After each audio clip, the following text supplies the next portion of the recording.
A 19-year-old girl wakes up in a locked Italian villa, realizing her father just sold her to erase his gambling debts. The buyer? A powerful crime lord twice her age who expects her to become his wife, or her father dies. No escape. No choice. Just cold marble floors and armed guards at every door. What starts as captivity becomes something far more complicated when survival means learning his world, and power becomes the only currency that matters. Stay until the end to see how this ends. Hit like and comment your city so I can see how far this story travels. The villa smelled like old money and cigarette smoke. Lena Hayes stood in the center of a room bigger than her entire house back in Ohio, her sneakers squeaking against marble so white it looked surgical. The ceiling stretched up forever, painted with angels or saints or whatever rich people put on ceilings. She didn't care. She was too busy trying to figure out which door her father had just walked through. "Dad?" Her voice bounced off the walls, came back smaller. No answer. The double doors behind her, heavy wood, iron handles, didn't budge when she grabbed them. Locked. She rattled them anyway, the sound echoing through the emptiness like a bad joke. "Dad!" Still nothing. Lena turned in a slow circle, taking in the room. Expensive furniture she didn't have names for, paintings in gold frames, windows tall enough to drive a truck through, but when she ran to them, she saw bars. Decorative, sure, wrought iron shaped like vines, but bars all the same. Outside, the Italian countryside rolled away in shades of green and gold, dotted with cypress trees that looked like exclamation points. Beautiful. Useless. Her phone was dead. Had been since the airport. Her father said he'd get her a charger at the hotel. There was no hotel. She pressed her forehead against the glass, her breath fogging it up. The flight from Cleveland had taken 14 hours. She'd slept through most of it, trusting her father when he said this was for his business. Some consulting gig in Rome. He needed her there for meetings, he said. Moral support. Brian Hayes had been lying through his teeth. The sound of footsteps made her spin around. A woman entered through a side door Lena hadn't noticed. Mid-50s, gray hair pulled back tight, dressed like she worked at a museum. She carried a tray with a silver teapot and cups that probably cost more than Lena's car. "Good afternoon," the woman said in accented English. "You must be hungry." "Where's my father?" "He has left." "Left?" Lena's voice cracked. "What do you mean, left?" The woman set the tray on a low table, her movements precise. "Mr. Hayes returned to the airport 2 hours ago. His flight departs at 6. The room tilted sideways. "That's not... He wouldn't..." Lena grabbed the back of a chair, her knuckles white. "We came here together. This is his trip." "No, Miss Hayes, this is your arrival." The words didn't make sense. Lena shook her head, trying to clear it. "I want to talk to him. Give me a phone." "Mr. Romano will speak with you shortly." "Who the hell is Mr. Romano?" The woman's expression didn't change. "He owns this property, and many others." She gestured to the tea. "Please, sit. You will need your strength." "I don't want tea. I want answers." "Then you will have them soon enough." The woman moved toward the door. "I suggest you compose yourself. Mr. Romano does not tolerate hysteria." "I'm not hysterical. I'm pissed off." But the door clicked shut, and Lena was alone again. She stood there shaking, her mind racing through possibilities that all sounded insane. Her father brought her to Italy and ditched her. That was the fact. The why didn't compute. Brian Hayes was a screw-up, sure. Lost his job at the plant 2 years ago, never quite got back on his feet. But he wasn't cruel. Weak, maybe. Desperate, definitely. But not this. Unless he was exactly this. Lena paced the room, her footsteps too loud. She tried the windows again, looking for a latch, a weak point, anything, solid. The bars weren't decorative after all. They were functional, set deep into the stone. She was in a cage. The panic hit her then, real and physical. Her chest tightened, her breathing went shallow. She bent over, hands on her knees, forcing air in and out. Her therapist back home had taught her this. Count to 4. Hold. Release. Repeat. It barely worked. When she straightened up, a man was standing in the doorway. Lena hadn't heard him enter. He was tall, maybe 6'2", wearing a suit that looked like it cost more than a semester at community college. Dark hair going silver at the temples. Maybe late 40s, maybe older. The kind of older that came with money and gym memberships. His face was all sharp angles and controlled expressions. He studied her the way someone might study a painting they were considering buying. "Miss Hayes," he said. His English was perfect, barely touched by an accent. "I apologize for the confusion. Please sit." "I'll stand." A slight smile. "As you wish." He moved into the room with the kind of ease that came from owning every space he entered. He didn't sit either, just stood near the fireplace, one hand in his pocket, casual, in control. "My name is Victor Romano. Your father and I have been in communication for several months." "About what?" "About his debt." Lena's stomach dropped. "What debt?" "Approximately $230,000, accrued over the past 18 months through various gambling establishments, some legitimate, most not." Victor's tone was conversational, like they were discussing the weather. "He came to me for assistance when his other creditors became impatient." "That's his problem, not mine." "Ordinarily, yes, but your father proposed an alternative arrangement." The room felt smaller suddenly. Lena's voice came out thin. "What arrangement?" Victor looked at her directly then, and she saw it, the thing beneath the polish. Something cold, ancient, the kind of power that didn't ask permission. "You," he said simply. The word hung in the air between them. Lena laughed. It came out wrong, too high. "That's insane. You can't just... People don't do that. This isn't the Middle Ages." "No, it isn't." Victor moved to the window, looking out at the landscape. "It is modern Italy, where certain transactions still occur outside legal frameworks. Your father understood this when he made his offer." "Offer?" Lena's hands clenched into fists. "He didn't offer anything. I didn't agree to anything. Your consent was not part of the negotiation." The casual way he said it made her vision blur. "You kidnapped me. You entered the country on your own passport. You boarded the flight willingly. You drove here with your father in a car with no locks on the doors." Victor turned to face her. "No kidnapping occurred. You were simply delivered as promised." "I want to leave." "That is not possible. You can't keep me here." "I can. I will." He said it without malice, like stating a fact of physics. "You will remain in this villa until our arrangement is finalized." Lena's throat closed up. She forced the words out anyway. "What arrangement?" Victor walked to a desk in the corner, opened a drawer, and pulled out a folder. He set it on the table beside the untouched tea. "Marriage," he said, "within the month. A legal contract that will bind you to me and erase your father's obligations entirely. He leaves Italy a free man. You remain here as my wife." The floor dropped out from under her. "No." The word came out strangled. "No way. You're out of your mind." "I am many things, Miss Hayes. Insane is not among them." Victor's voice remained level. "I am a businessman who requires a wife for reasons that do not concern you. Your father required capital and a solution to his catastrophic debt. We found mutual benefit." "I'm 19 years old." "Old enough to marry in this country with parental consent, which your father has provided." He tapped the folder. "All documentation is in order. Medical examinations have been scheduled. The ceremony will be private but legally binding." Lena grabbed the folder and threw it across the room, papers scattered like snow. "I won't do it. You can't make me." Victor didn't flinch. He just watched her with those calculating eyes. "Your father returns to the United States tomorrow morning," he said quietly. "If our arrangement is not honored, he will not complete that journey. Do you understand what I am telling you?" Ice water in her veins. "You'd kill him." "I would have him killed, yes. I do not perform such tasks personally." Victor adjusted his cufflinks, a small gesture that somehow made the threat more real. "His debts are held by dangerous people, Miss Hayes. I consolidated them as a favor to him, and to myself.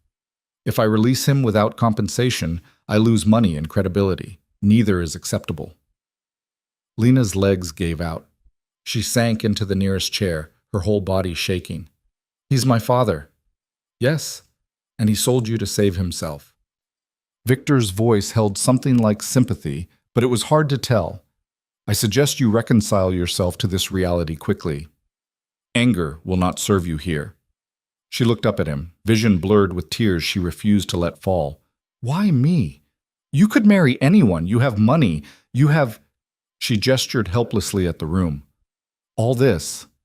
Why buy some girl from Ohio? Because you are young, healthy, and come with no attachments that cannot be severed. Because your father was desperate enough to offer, and I was in a position to accept. Because I require a wife who will not ask questions or make demands. He studied her with clinical detachment. You are a solution to a problem, Miss Hayes. Nothing more complex than that. The honesty was worse than lies would have been. Lena wiped her eyes with the back of her hand. Her mascara probably looked like hell. She didn't care. What if I refuse anyway? Then your father dies, and you remain here regardless. The choice is whether you become my wife or my prisoner. One option offers you considerably more freedom than the other. That's not a choice. No, Victor agreed. It is not, but it is all you have. He moved toward the door, his footsteps echoing. Wait, Lena said. Her voice sounded like someone else's. If I agree, what happens to me? Victor paused in the doorway. You will be treated well, educated in the skills you lack, given everything you need and most of what you want within reason. You will appear at my side when required and maintain discretion otherwise. In return, you will have security, comfort, and a life far removed from whatever future awaited you in Ohio. You mean I'll be a trophy? I mean you will be my wife. What that entails will become clear. He glanced back at her.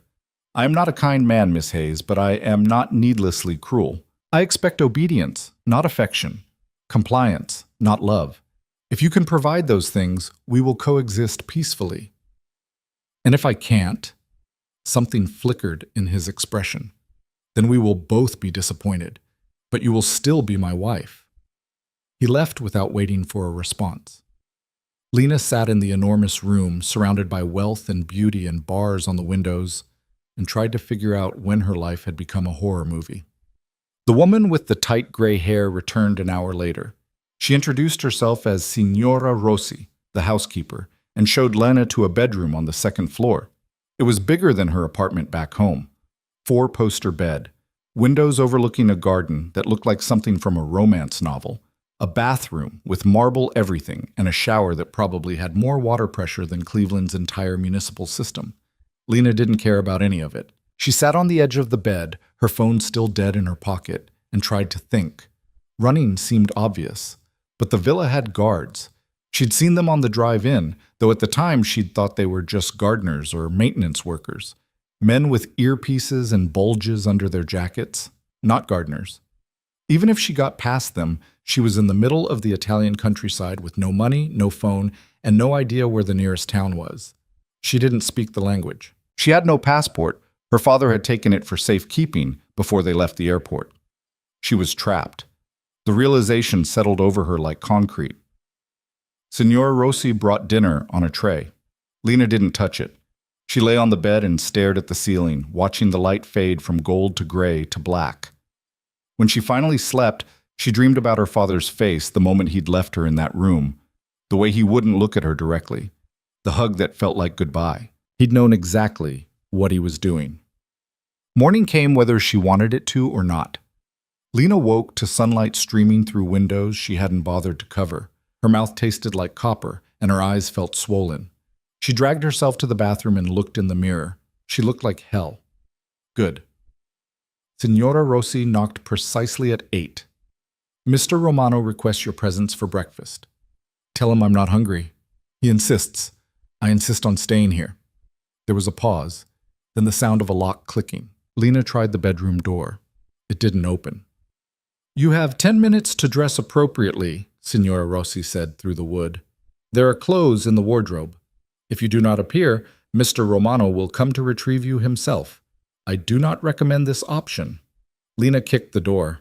It hurt her foot more than the door. She dressed in her own clothes, jeans and a t-shirt that said Cleveland Rocks across the front, just to prove a point. Then she sat on the bed and waited. Exactly 10 minutes later, the lock clicked again. The door opened. Signora Rossi stood there with an expression that might have been sympathy or might have been annoyance, hard to tell. This way, Miss Hayes. Lena followed because what else was she going to do? The villa was even bigger than she'd realized. They walked through hallways lined with art that probably belonged in museums, past rooms she only glimpsed through open doors, a library, a study, something that looked like a home gym. They ended up in a breakfast room that faced the garden. Victor sat at the head of a long table reading something on a tablet. He looked up when she entered. "Good morning." Lena didn't answer. She sat in the chair farthest from him and stared at the wall. Victor set down the tablet. "You did not eat dinner." "Wasn't hungry." "You will eat breakfast." "You gonna force feed me?" "If necessary." He poured coffee from a silver pot. "But I would prefer not to. It is undignified for us both." Lena looked at him then, really looked. He was wearing another expensive suit, this one charcoal gray. His hair was perfectly styled. He looked like he'd slept great and had zero moral conflicts about buying human beings. "How do you do it?" she asked. "Do what?" "Live with yourself." Victor considered the question while he added sugar to his coffee. "I made a business arrangement with a desperate man. You are angry with the wrong person, Miss Hayes. You paid him to hand over his daughter. I paid him to resolve a debt that would have ended with his death. That you were part of the resolution was his choice, not mine." He took a sip of coffee. "I did not create your father's gambling problem. I did not force him into debt. I simply provided a solution when he came begging for one. You took advantage. I recognized opportunity. These are not the same thing." Lena wanted to throw the coffee pot at his head. She settled for glaring. Signora Rossi appeared with plates of food, eggs, fruit, bread that smelled fresh from an oven somewhere. Lena's stomach betrayed her by growling. "Eat," Victor said. It wasn't a suggestion. She ate, hating herself for it, but eating anyway. The food was incredible. That made it worse somehow.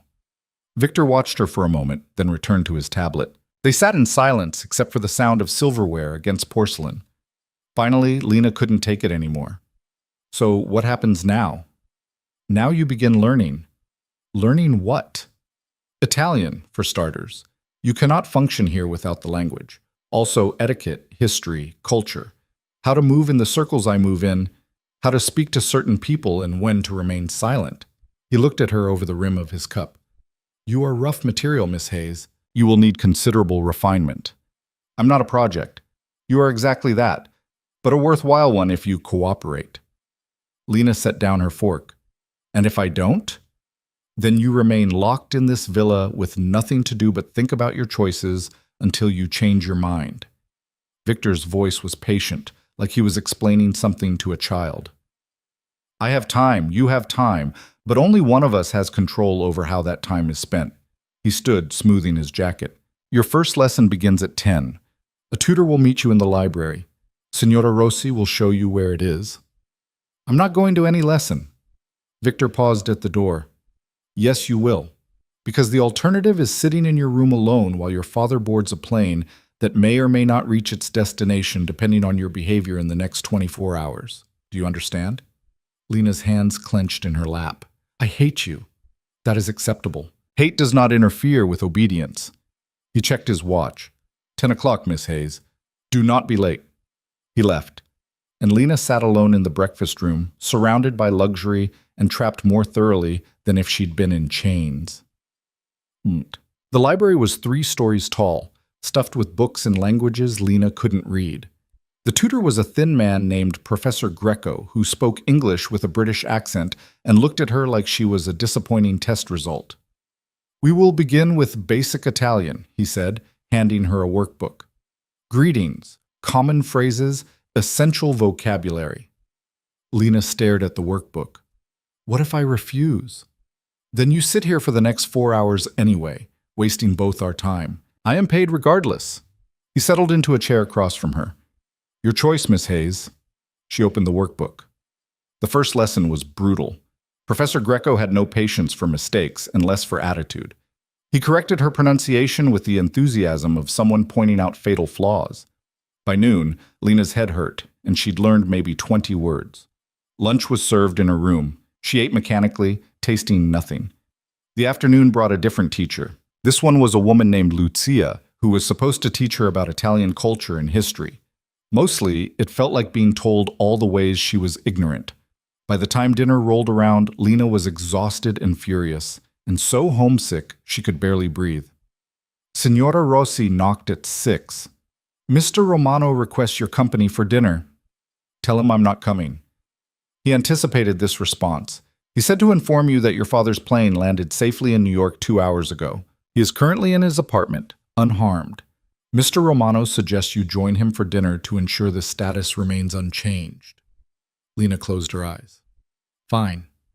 Dinner was in a formal dining room this time. Victor was already seated, looking like he'd had a productive day doing whatever crime lords did with their time. "How were your lessons?" he asked as Lena sat down. "Awful. Professor Greco said you were attentive despite your initial resistance. He believes you have potential. How nice for him." Victor allowed a slight smile. "You will adjust, Miss Hayes. Everyone does eventually." "To being a prisoner?" "To their circumstances, which for you include safety, education, and comfort most people will never experience. There are worse fates." Lena picked up her fork, then set it back down. "Can I ask you something?" "You may ask. I may not answer." "Why do you need a wife, someone like you, with your money, your—" She gestured vaguely. "Power. Why go through all this?" Victor was quiet for a moment. Then he said, "There are aspects of my business that require certain appearances. A wife provides legitimacy, stability. It signals to others that I am settled, invested in the future. It opens doors that remain closed to single men in my position. So I'm a business card. You are a strategic asset. Yes." At least he was honest. Lena almost appreciated it.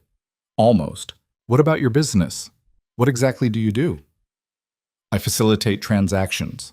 Connect people who need services with people who provide them. I manage investments, properties, import and export operations." He cut into his steak with surgical precision. "The specifics are not your concern. Crime, then? That is a matter of perspective and jurisdiction. Here, I am a businessman. Well-connected, well-compensated, well-protected." He looked at her directly. "You do not need to understand my work, Miss Hayes. You only need to stand beside me when required and ask no questions. And if I see something I shouldn't, then you will forget it immediately. Your continued safety depends on your discretion." The threat was casual, almost gentle. That made it more effective. They ate in silence for a while. The food was excellent again. Lena was starting to resent that. "How long until the wedding?" she asked eventually. 23 days. "The paperwork is being finalized. You will have a dress fitted this week. The ceremony will be small. No guests beyond the minimum legal requirements." "Romantic." "I am not interested in romance, Miss Hayes. I am interested in efficiency." Victor set down his fork. "After the wedding, you will have more freedom. You will be able to leave the villa with appropriate escort. You will have accounts in your name, access to resources. But until then, you remain here, learning what you need to know." "So I graduate from prisoner to trophy wife." "You graduate to wife. What kind depends entirely on your behavior." Lena pushed her plate away. "I'm done." "You barely ate." "I'm done," she repeated. Victor studied her for a long moment. Then he nodded. "You may go." Lena stood, her legs shaky. She made it to the door before he spoke again. "Miss Hayes." She stopped but didn't turn around. "Your anger is understandable, even expected. But it will not change your situation. The sooner you accept this, the easier your life becomes. I do not enjoy seeing you suffer, but I will not release you. Make peace with that." Lena left without responding. She made it back to her room before the tears came, hot and angry and useless. She cried into her pillow until there was nothing left, then lay in the dark and tried to remember what her life had been like a week ago. It felt like another person's memories. Days blurred together. Lena woke, attended lessons, ate meals she barely tasted, and went to bed exhausted. Professor Greco drilled her on Italian until the words started appearing in her dreams. Lucia filled her head with history she didn't care about, and etiquette rules that felt like learning to be someone else. A third teacher appeared on the 4th day. His name was Marco, and he taught self-defense. Why do I need to know this? Lena asked, staring at the gym mats he'd set up in one of the villa's many rooms. Because Mr. Romano's wife must be able to protect herself if necessary, Marco said. He was built like a brick wall and spoke English with a heavy accent. Begin with stretches. The first session left her bruised and sore. The second was worse. By the third, Lena started to get angry in a useful way, angry enough to hit back when Marco came at her, angry enough to channel all her fear and frustration into learning how to hurt someone. Marco noticed. Good, he said, after she landed a decent strike. Use that. Anger makes you strong if you control it. Lena practiced until her knuckles bled. Signora Rossi brought ice and bandages. She didn't comment on the state Lena was in, just wrapped her hands with efficient care. You are doing well, she said quietly. I'm a prisoner learning party tricks. You are surviving. Signora Rossi met her eyes. This is more than many girls in your position manage. Mr. Romano is not the worst man you could have been given to. That's a hell of a comfort. It is the truth. Small comfort is better than none. She finished the bandages. Eat, rest. Tomorrow will be the same. She was right. Tomorrow was the same. And the next day. And the day after that. But slowly, something shifted. Lena started picking up Italian faster. Not fluently, but enough to understand when Signora Rossi spoke to the guards, or when Professor Greco insulted her under his breath. Enough to catch fragments of conversations she wasn't supposed to hear. She learned to move differently from Marco's training. Learned where to hit, how to break a hold, how to use someone's weight against them. It probably wouldn't help against armed guards, but it made her feel less helpless. And she learned to watch Victor. He was methodical, she realized. Everything he did served a purpose. The way he dressed, the way he spoke, even the way he drank his coffee. It was all calculated. He was a man who controlled every variable he could reach, except maybe her. Lena tested small rebellions, arriving 5 minutes late to lessons, wearing the wrong clothes to dinner, speaking in English when he'd asked a question in Italian. Victor never raised his voice, never threatened. He just adjusted. Made the consequences clear without emotion. A locked door here. A privilege revoked there. Always proportional. Always fair in his own twisted logic. It was infuriating how reasonable he was about it. 2 weeks in, Lena stood in front of a mirror while a seamstress pinned her wedding dress. It was beautiful. Ivory silk, simple lines, nothing like the princess fantasies she'd had as a kid. This was elegant, expensive, and felt like a costume for someone else's life. Victor entered the room, surveyed the scene, and nodded. Acceptable. The seamstress bowed her head slightly and continued pinning. Lena caught his reflection in the mirror. Don't I get a say? Do you object to the dress? She looked at herself. The girl in the mirror was thinner than she'd been 2 weeks ago. Her eyes were harder. She looked older. No, she admitted. Then you have had your say. He moved closer, examining the fit with a critical eye. The ceremony is in 9 days. All arrangements are finalized. Do you have questions? What happens after? After the wedding? Life continues. You will have more freedom, as I mentioned, within limits. What limits? You will not leave the country. You will not contact your father without my permission. You will not speak to authorities about our arrangement. You will not embarrass me in public. He ticked off each point like items on a grocery list. Beyond that, you may pursue whatever interests you wish. Education, hobbies, charitable work, if it appeals to you. How generous. It is more than generous. It is survival, Miss Hayes. Learn to recognize the difference. The seamstress finished and left them alone. Lena stood on the small platform in the wedding dress, feeling ridiculous and trapped and so tired of fighting. What do you want from me? She asked quietly. Really? Victor considered the question. I want you to fulfill your role without complication. Appear at my side when necessary. Maintain the image we present to the world. In private, I expect discretion and obedience. That is all. And if I can't do that? Then we will both be disappointed. But you will try anyway, because the alternative is unacceptable to you. He adjusted his cufflinks. You are stronger than you believe, Miss Hayes. You have survived these 2 weeks without breaking. That demonstrates character. Or stupidity. Sometimes they are the same thing. A slight smile. Change out of the dress. Dinner is at 7. He left, and Lena stood alone in the beautiful gown, staring at a stranger in the mirror. 9 days. In 9 days, she would marry a man she hated, in a country that wasn't hers, for reasons that had nothing to do with love and everything to do with money and power and her father's cowardice. But she would survive it, because that's what she did now. She survived. The night before the wedding, Lena couldn't sleep. She stood at her window, looking out at the garden bathed in moonlight. Somewhere beyond the walls and the guards and the cypress trees, there was a world where 19-year-old girls went to college and worried about normal things. That world didn't include her anymore. A knock at the door. Signora Rossi entered without waiting for permission. "You should rest," she said. "Can't." "Understandable." The older woman crossed to the window, stood beside her. "I was married at 18, arranged, to a man I had met twice." Lena looked at her. "Did you love him?" "Eventually. Not at first.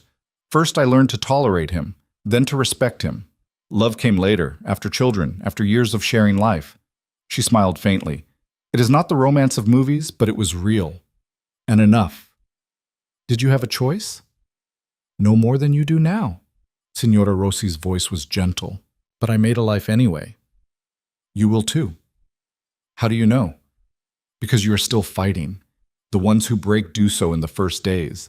You have not broken. You have bent, yes, but not broken." She touched Lena's shoulder briefly. "Sleep if you can. Tomorrow will be difficult regardless." She left Lena alone with the moonlight and the weight of tomorrow. Lena did not sleep. She watched the sun rise over the Italian countryside and tried to remember the sound of her father's voice when he'd told her he loved her. It was getting harder to recall. By the time Signora Rossi arrived to help her dress, Lena had made a decision. She would marry Victor Romano. She would play the role she'd been forced into, but she would not disappear. She would not become just another possession in his collection of expensive things. She would survive. And surviving meant staying herself, even if she had to do it in a wedding dress she hadn't chosen, speaking vows she didn't mean, to a man who saw her as a solution to a problem. The dress fit perfectly. Of course it did. The ceremony took 11 minutes. Lena stood in a small room that Victor called a chapel, though it looked more like someone's expensive office with religious decorations. A priest with nervous hands read from a book in rapid Italian. 2 witnesses she'd never met stood against the wall like furniture. Victor held her hand with the same detachment he might hold a briefcase. When the priest asked her to speak, Lena's voice came out steady. She surprised herself with that. "Si." 1 word. It might as well have been a life sentence. Victor slid a ring onto her finger. Platinum, diamonds, she didn't count. It was heavy. When he lifted her veil to kiss her, his lips barely touched hers. Professional. Efficient. Over before she could process it. The witnesses signed papers. The priest blessed them with what sounded like relief in his voice. And just like that, Lena Hayes became Lena Romano. Mrs. Victor Romano. The title felt like a collar. "We will have lunch," Victor said as they left the chapel. Not a question. Never a question with him. Lunch was served on a terrace overlooking the garden. Just the 2 of them. White tablecloth, silver place settings, wine that probably cost more than her father's car. A wedding reception for 2. Lena drank the wine faster than she should have. Victor noticed but didn't comment. He ate methodically, the same way he did everything. Between bites, he outlined what came next. "Tonight we attend a gathering in Florence. Business associates. You will be introduced as my wife. Your role is simple. Stay beside me, smile when appropriate, speak only when directly addressed." "Sounds thrilling." "It is necessary." He refilled her wine glass. "These people need to see that I am settled, stable. A married man makes different impressions than a single one." "Your business card theory." "Precisely." He studied her across the table. "You will meet dangerous people tonight, Lena. Men who would hurt you without hesitation if they perceived weakness or opportunity. Your safety depends on your ability to appear as my wife, not my hostage." It was the first time he'd used her first name. She noticed. "What if I slip up?" "Then I will correct the situation before it becomes a problem." "But you will not slip up. You are smarter than you pretend to be." Victor set down his fork. I have watched you these past weeks. You learn quickly when motivated. Tonight, your motivation is survival. That should be sufficient. Lena looked down at the ring on her finger. The diamonds caught the sunlight, threw rainbows across the white tablecloth. What if I just tell someone the truth? That you bought me? That I didn't choose this? Then you will discover that truth is less powerful than you imagine. These men know what I am, what I do. They will not care how I acquired a wife, only that I have one. His voice remained level. And I will be forced to remind you why honesty is dangerous. I would prefer not to do that. The implicit threat settled between them like a third presence at the table. Lena finished her wine. What time do we leave? 7. Signora Rossi has selected appropriate attire. You have 4 hours to prepare. Lucky me. Victor stood, smoothing his jacket. Welcome to your new life, Mrs. Romano. I suggest you embrace it before it becomes significantly less pleasant. He left her alone on the terrace with the remains of their wedding lunch and the weight of what she'd just become. The dress Signora Rossi had chosen was emerald green silk that hugged every curve Lena had and suggested a few she didn't. The neckline was modest enough to pass for elegant, but low enough to remind everyone looking that she was young. The jewelry was simple: diamond earrings, a delicate necklace. Her hair had been styled into something that looked effortless, but had taken the better part of an hour to achieve. Lena stared at herself in the mirror and barely recognized the woman looking back. You look beautiful, Signora Rossi said quietly.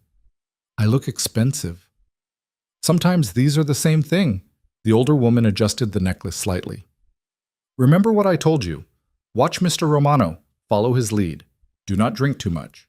Do not speak unless spoken to first. These men are dangerous, I know. He told me. Signora Rossi met her eyes in the mirror.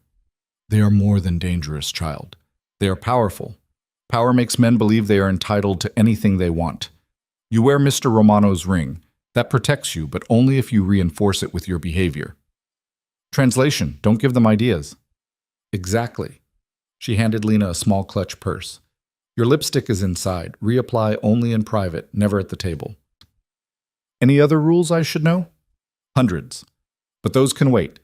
Tonight, just survive. Victor was waiting in the foyer when Lena descended the stairs.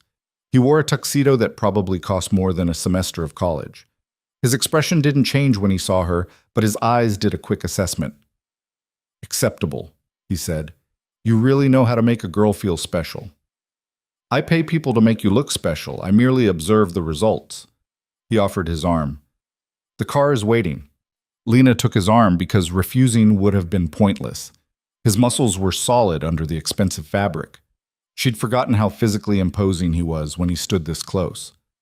The car was a black Mercedes with windows tinted so dark she couldn't see inside until the driver opened the door. The interior smelled like leather and money. Victor slid in beside her, and they pulled away from the villa into the Tuscan twilight. They drove in silence for 20 minutes. Lena watched the countryside roll past, vineyards and olive groves and medieval towns perched on hilltops like chess pieces. Beautiful. Foreign. Might as well have been another planet. Nervous? Victor asked eventually. Should I be? Yes, but you will not show it. He adjusted his cufflinks, a gesture she'd learned meant he was thinking. The man hosting tonight is called Matteo Salvatore. He controls shipping throughout the Mediterranean, legitimate and otherwise. He has known me for 15 years and trusts me as much as men like us trust anyone. Men like us? You mean criminals? I mean businessmen who operate beyond traditional regulatory frameworks. Criminals is such a limited term. Victor's tone was almost amused. Matteo will want to meet you. He will ask personal questions. You will answer briefly and politely. If he becomes inappropriate, I will intervene. Define inappropriate. You will know it when it happens. So will I. He looked at her directly. There will be other women there. Wives, mistresses, escorts. Some are complicit in their men's business. Others are decorative. You need to be neither. You are simply my wife. Nothing more, nothing less. Just another accessory. If that is how you wish to view it, Victor returned his attention to the window. We stay for 3 hours. No more. You will be tired by then, and I have no interest in prolonging the evening beyond what is necessary. The villa, because of course it was another villa, appeared as they crested a hill. This one was larger than Victor's, lit up like a resort. Cars lined the circular drive, each one more expensive than the last. Men in dark suits stood at intervals, earpieces visible. Security theater or actual security, Lena couldn't tell. The driver stopped at the entrance. Victor exited first, then offered his hand to help Lena out.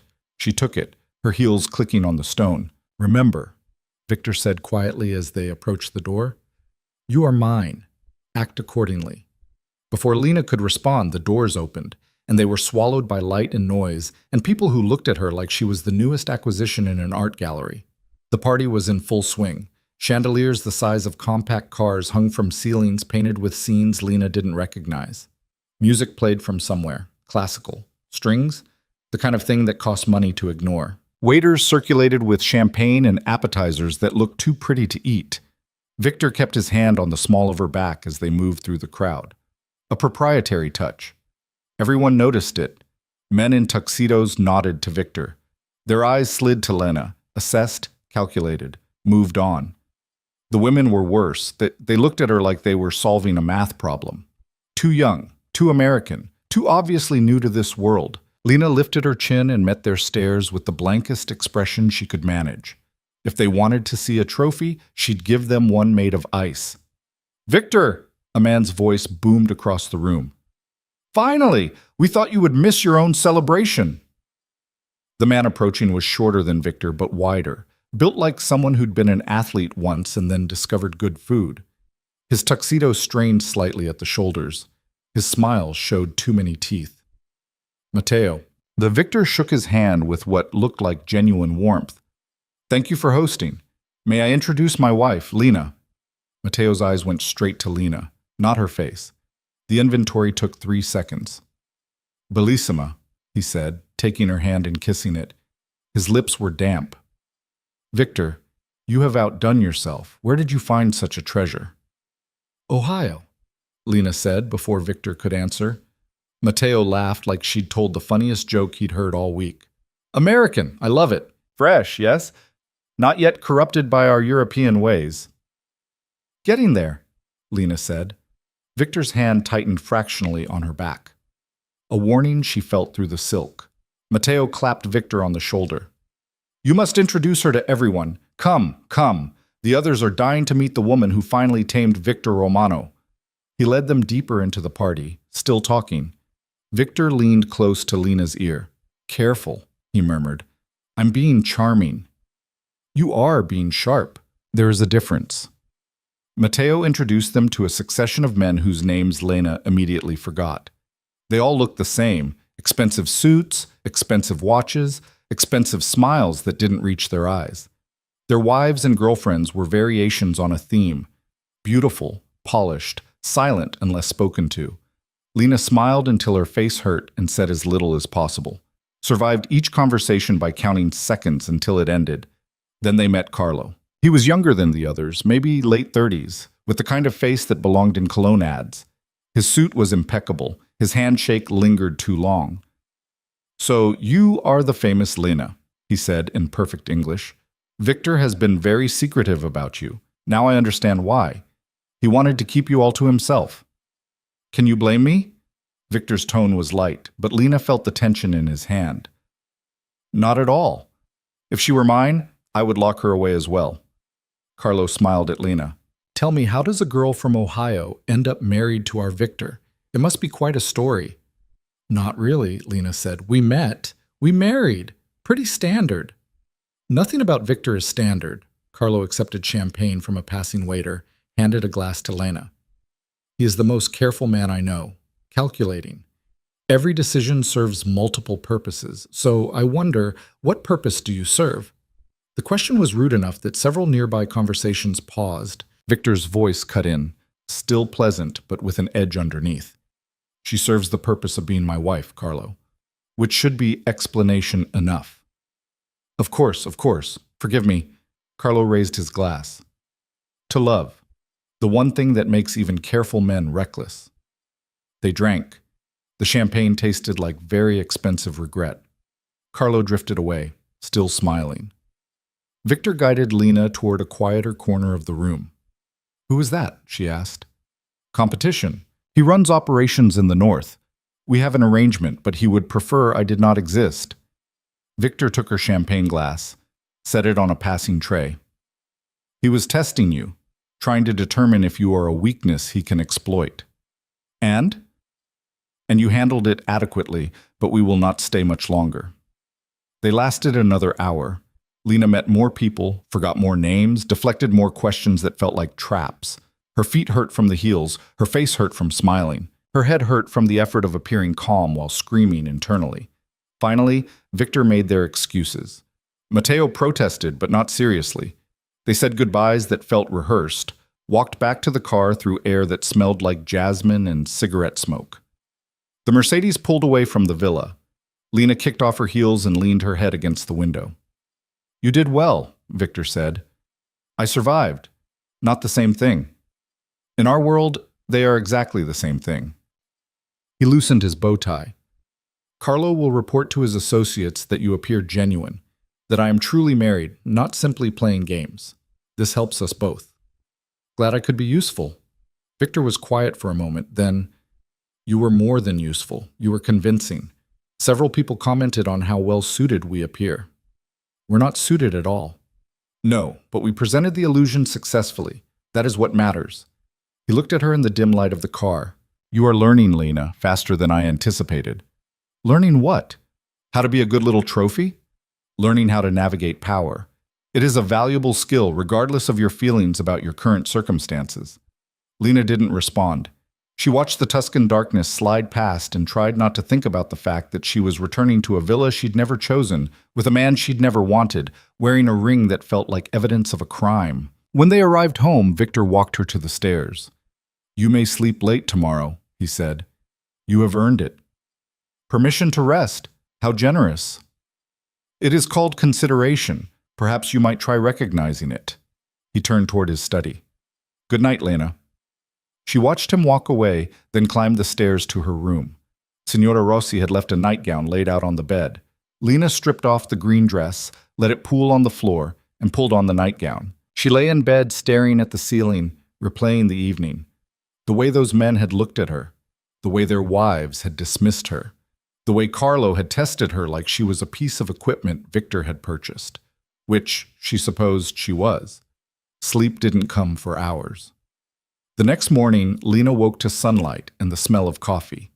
Signora Rossi had left a tray on the bedside table, espresso, fresh bread, fruit. A note in careful English. "No lessons today, rest." Lena ate mechanically, then wandered to the window.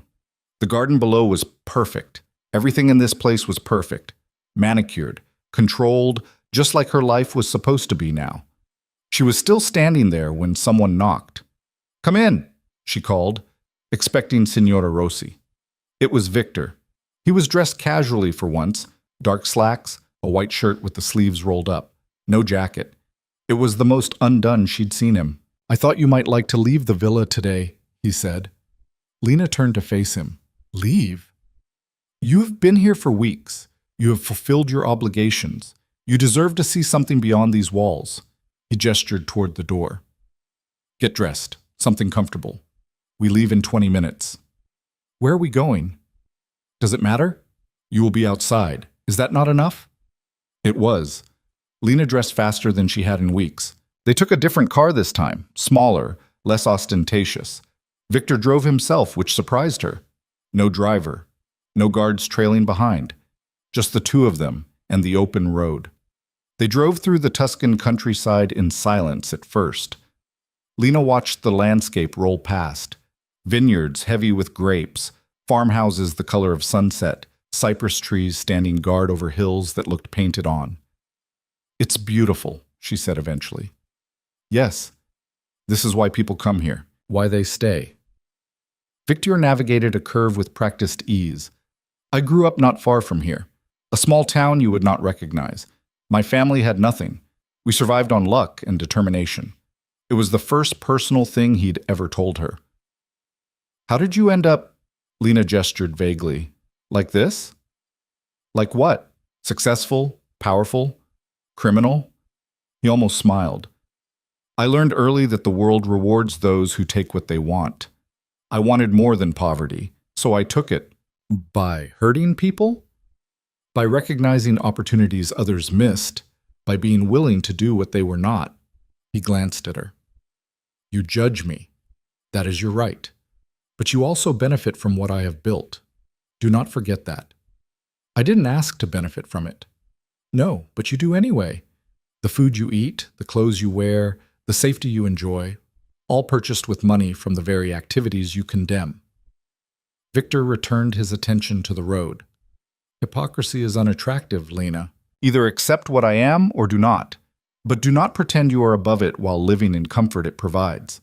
The words stung because they were true. They drove in silence after that. Eventually, Victor pulled off the main road onto a smaller one that wound up into the hills. The car climbed higher until they reached a viewpoint overlooking a valley. He parked and got out. Lena followed. The view stretched for miles, fields of sunflowers, medieval towns clustered on hilltops, the distant smudge of mountains on the horizon. The wind smelled like earth and growing things. This is where I come when I need to think, Victor said. He stood near the edge, hands in his pockets. When the business becomes too much, when the decisions weigh heavier than they should. Lena stood beside him, careful to keep distance between them. Do you regret it? The things you've done? No. Regret is indulgence. I made choices. I live with them. He turned to look at her. Do you regret saying yes at the ceremony? I didn't have a choice. You had a choice. It was a terrible one, but it was still a choice. You could have refused. Let your father face the consequences. Let me keep you as a prisoner instead of a wife. You chose the option that preserved the most for yourself. That's not fair. It is entirely fair. It is honest. You made a calculation the same way I do, the same way everyone does when faced with impossible situations. Victor's voice was surprisingly gentle. You are not a victim, Lena. You are a survivor. The sooner you understand the difference, the better your life becomes. Lena looked out at the valley, at the beauty that had nothing to do with the ugliness underneath it. What do you want from me? She asked. Really, long term. Victor considered the question. I want you to be my wife in truth, not simply in name. I want you to stand beside me without resentment poisoning every interaction. I want... He paused, seeming to choose his words carefully. I want a partner, not a possession, but partnership requires trust, and trust requires time. You bought me. How am I supposed to trust you? You are not. Not yet, but perhaps eventually. He pulled car keys from his pocket. Come. There's a town nearby. We will have lunch. You will practice your Italian. We will pretend to be a normal couple for a few hours. We're not a normal couple. No? But we can pretend. Pretending is half of what makes this world function. They drove to a town called Montepulciano, all steep streets and stone buildings that looked like they'd been there since Rome was still an empire. Victor parked in a small piazza and led her through narrow alleys to a restaurant that had maybe 6 tables. The owner greeted Victor like family. They spoke in rapid Italian that Lena could barely follow. She caught her name, caught Mowgli, wife, caught the approving way the owner looked at her. They sat at a table by the window. Victor ordered for both of them, didn't ask what she wanted. The food arrived in waves, pasta, wine, bread still warm from the oven. Lena ate and watched people pass by the window.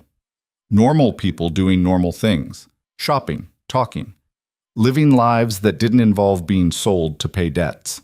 Tell me about Ohio, Victor said. She looked at him, surprised. Why? Because I know nothing about you beyond the information your father provided. If we are to be married, I should know something of your life before. There's not much to know. Small town, dead-end job at a diner, community college classes I couldn't afford to finish. Nothing special. Yet you learn to survive there as well. Small towns can be as cruel as any city. Lena thought about the high school where everyone knew her father was a drunk. The look she got at the grocery store when he hadn't paid his tab at the liquor store. The way opportunities closed before they even opened because of who she was. Yeah, she said, I survived there too. And now you survive here. Perhaps that is the common thread of your life. That's depressing as hell. Or it is strength. Perspective matters. Victor refilled her wine glass. You could have broken. Many would. You have not. I find that admirable. It was the closest thing to a compliment he'd ever given her. They finished lunch and walked through the town. Victor showed her buildings that were older than her country, explained history she hadn't asked about. He was different here, away from the villa and the business. Almost human. Almost. On the drive back, Lena's phone buzzed. She'd gotten it back a week ago. A new one, with a new number, with Victor's name programmed as the only contact allowed to reach her. She pulled it out. A message from her father. Happy birthday, sweetheart. Hope you're doing okay. Miss you. Love, Dad. Her birthday. She'd forgotten. 20 years old today. Victor glanced over. What is it? Nothing. Just my father. Lena deleted the message. He remembered my birthday. How thoughtful of him. The sarcasm was thick enough to cut. He's still my father, Lena said. He is the man who sold you. Do not romanticize his occasional moments of guilt. Victor's voice hardened. He does not deserve your loyalty. And you do? I have never claimed to deserve anything from you. I simply expect it because I own the consequences of your choices. He pulled into the villa's drive. Your father gave you away. I kept you alive. Remember which one actually matters. They didn't speak for the rest of the evening. That night, alone in her room, Lena stared at her phone. Her father's message was gone, but the words stuck. She typed a response 7 different ways and deleted all of them. Finally, she settled on, I'm alive. Don't contact me again. She sent it before she could change her mind. 3 minutes later, her phone rang. Her father's number. Lena stared at it until it stopped ringing. When it started again, immediately, she turned off the phone and shoved it in a drawer. Some ghost needed to stay buried. The weeks after that settled into a routine. Lena continued her lessons, but with more freedom now. She could walk the villa grounds without escort, could use the library, the gym, the garden, could go to the town nearby with Marco as a guard/driver. She practiced Italian until she could hold conversations. Practiced self-defense until she could make Marco work for his wins. Practiced being Victor's wife at dinner every night, learning to read his moods, to anticipate what he needed before he asked. It felt like learning to be someone else. Maybe it was. Victor traveled frequently for business. Sometimes he was gone for days. When he returned, he always brought her something: books, jewelry, a painting she'd mentioned liking, gifts that felt like apologies for things he'd never say sorry for. She accepted them because refusing would have been pointless. 2 months after the wedding, Victor announced they were hosting a gathering at the villa. Business associates, people he needed to impress. You will act as hostess, he said over breakfast. Signora Rossi will help with arrangements. You will greet guests, ensure they are comfortable, facilitate conversation. This is your opportunity to demonstrate that you are more than decoration. No pressure then. Significant pressure, but I believe you can handle it. He set down his coffee cup. These people will be watching for weakness, for signs that our marriage is a facade. You will show them none. And if I mess up, then we both suffer the consequences. So do not mess up. The gathering was in 5 days. Lena spent every waking hour preparing, learning names, memorizing faces from photos Victor provided, studying the dynamics between people she'd never met. Signora Rossi drilled her on hosting protocol, where people should sit, what to serve when, how to navigate conversations without appearing too invested or too distant. Marco increased her training. You need to project confidence, he said. These men smell fear. They will test you. By the night of the gathering, Lena felt like she'd studied for an exam that might kill her if she failed. The guests arrived at 8. Lena stood beside Victor at the entrance, greeting each one with a smile that felt painted on. She spoke Italian when appropriate, English when necessary, and somehow remembered every name she was supposed to remember. Carlo was there. He kissed her hand again, his smile all teeth. You look radiant, Lena. Marriage agrees with you. Thank you, Carlo. Victor is a lucky man. I remind him daily, she said, and got a genuine laugh from the group around them. The evening progressed. Lena circulated, made small talk, ensured glasses stayed full and conversation stayed light. She felt Victor's eyes on her throughout, watching, assessing. She didn't falter. Dinner was served in the grand dining room. Lena sat at Victor's right hand, played the perfect hostess, laughed at jokes that weren't funny, and ignored comments that were too familiar. Then Matteo stood to make a toast. "To Victor and his beautiful bride," he said, raising his glass. "May your marriage be long and profitable for all of us." Everyone drank. Lena smiled and pretended her stomach wasn't churning. After dinner, the men retreated to Victor's study. Business talk. The women gathered in the sitting room. Lena found herself surrounded by wives who looked at her like they were trying to solve a puzzle. "So," one of them said, Angela, married to a man who ran casinos. "How are you adjusting to Italian life?" "It's beautiful here," Lena said carefully. "But different from Ohio, yes? So provincial there." "Different. Not better or worse, just different." Another woman, Francesca, someone's mistress, leaned forward. "You must tell us. How did Victor propose? He is so serious. I cannot imagine him being romantic." Lena felt the trap in the question. They wanted to know if this was real. "He doesn't do romantic," she said honestly. "He does practical, but it works for us." The women exchanged glances. Lena couldn't read what they meant. The conversation shifted to fashion, to travel, to gossip about people Lena didn't know. She participated enough to seem engaged, not enough to give them ammunition. When the men finally emerged from the study 2 hours later, Lena felt like she'd run a marathon. The guests left slowly, each one saying goodbye with varying degrees of sincerity. Carlo was last. "You surprised me tonight," he said to Lena. "I expected fragility. Instead, I saw steel." "Disappointment looks good on you," she replied. He laughed and turned to Victor. "You chose well, my friend. She is formidable." "I know," Victor said.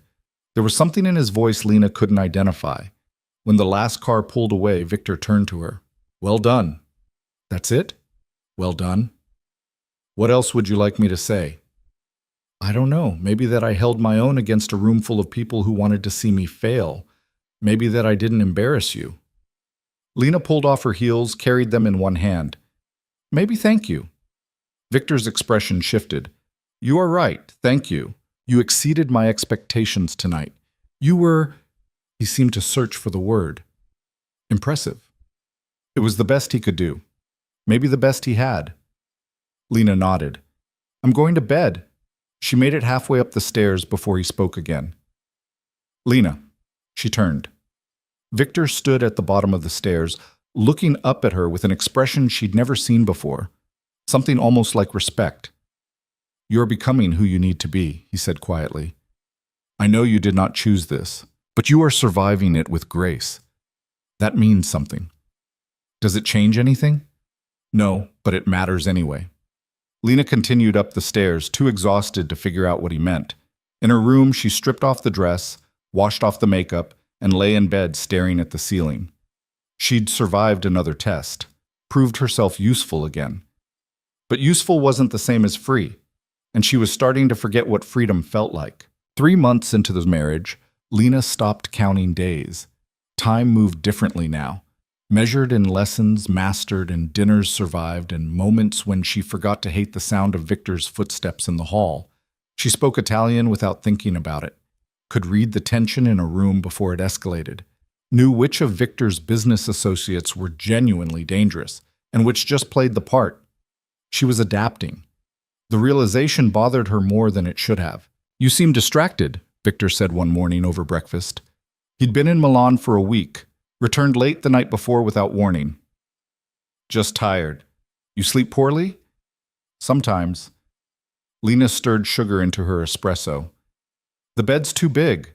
Victor's expression flickered with something she couldn't name. "I can have a smaller one brought in." "That's not what I meant." "Then what did you mean?" Lena looked at him directly. "I meant I'm alone too much. Everyone here works for you. Signora Rossi is kind, but she's staff. Marco trains me, but he doesn't talk. The tutors come and go. You travel constantly. I exist in this villa like a piece of furniture between your trips. You want company. I want a life that feels less like waiting." Victor set down his coffee cup with careful precision. "What would you like to do?" "I don't know. Something. Anything that isn't just preparing to stand beside you at the next performance.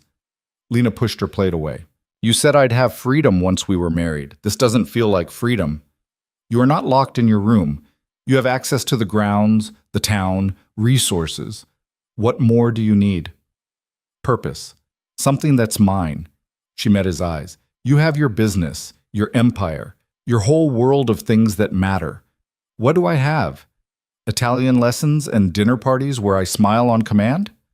Victor was quiet for a long moment. Then he stood, walked to the window overlooking the garden. His back was to her when he spoke. There's a charity in Florence. They work with children from difficult circumstances. Orphans, refugees, those whose families cannot care for them. He turned slightly. They need volunteers, people who can teach English, help with education programs. I have supported them financially for years. If you wish, I can arrange for you to work with them. Lena stared at him. You're serious? Why would I not be? Because it means letting me leave the villa regularly, interact with people you don't control, have something separate from you. Yes, all of those things. Victor returned to the table. You were correct. You need purpose beyond being my wife. I recognize this. The charity is supervised, safe, and provides work worth doing, if you want it. It was the first real choice he'd offered her since the wedding. Yes, Lena said. I want it. Then it is arranged. You begin Monday. Marco will drive you. 4 hours, 3 days per week to start. He picked up his tablet, already moving to the next thing. Do not make me regret this, Lena. I won't. She meant it. The charity was housed in a converted monastery on the edge of Florence. Stone walls, high ceilings, the smell of old buildings and new paint. Children's artwork covered the hallways, crayon drawings of houses and families and dreams that might never materialize. The director was a woman named Sister Teresa, who looked too young to be running anything, but had the kind of authority that came from caring more than everyone else in the room. Mrs. Romano, she said, shaking Lena's hand, your husband spoke very highly of your willingness to help. Just Lena is fine. Lena, then, come. I will show you where you are needed most. The children ranged from 5 to 15. Some spoke English already, others knew maybe 3 words. Lena's job was to help bridge that gap. Teach basic vocabulary, practice conversation, make learning feel less like work. The first day was chaos. Kids who wouldn't sit still, others who wouldn't speak at all. One boy threw a book at her head. She ducked and kept going. By the end of the week, she'd learned all their names. By the end of the month, they'd stopped testing her. You are good with them, Sister Teresa said one afternoon. They were watching the children play in the courtyard during break. They respond to you. I know what it's like to have your life decided by someone else, Lena said. Makes it easier to understand where they're coming from. Sister Teresa gave her a look that saw too much. Your husband is a powerful man. Yes. Power can be wielded many ways, for good or for harm. I'm aware. I am certain you are. The older woman touched Lena's shoulder briefly. Thank you for being here. Whatever your reasons, the children benefit. That is what matters. Lena threw herself into the work. Planned lessons, created games, found ways to make English feel less foreign. The kids opened up slowly, told her about their lives in fragments, where they came from, what they'd lost, what they hoped to find. She saw herself in them more than she wanted to admit. One girl in particular, Sophia, 9 years old, dark eyes that had seen too much, attached herself to Lena like a shadow. She'd come from Syria, lost her parents in ways no one would specify, ended up in Italy through channels that probably weren't legal. Why do you help us? Sophia asked one day. Her English was getting better. You're rich. You do not need to be here. Maybe I need to be here more than you think. That does not make sense. Yeah, well, not everything does, kid. Sophia considered this. Your husband, he is the one who gives money to this place? Yes. Is he good man? Lena hesitated. He's complicated. My father was complicated too. He yelled a lot, but he loved me. Sophia picked at the corner of her workbook. I think maybe good and bad can be same person sometimes. Out of the mouths of babes. Yeah, Lena said quietly. Maybe they can. She told Victor about the children over dinner that night. About Sophia and the boy who'd thrown the book, and another kid who was so smart he could probably teach the class himself if someone gave him a chance. Victor listened without interrupting. When she finished, he said, "You are happy there." "I'm useful there. It's different. Happy, useful. These can coexist." He refilled her wine glass. "You have changed since you started. You are less—" He searched for the word. "Brittle."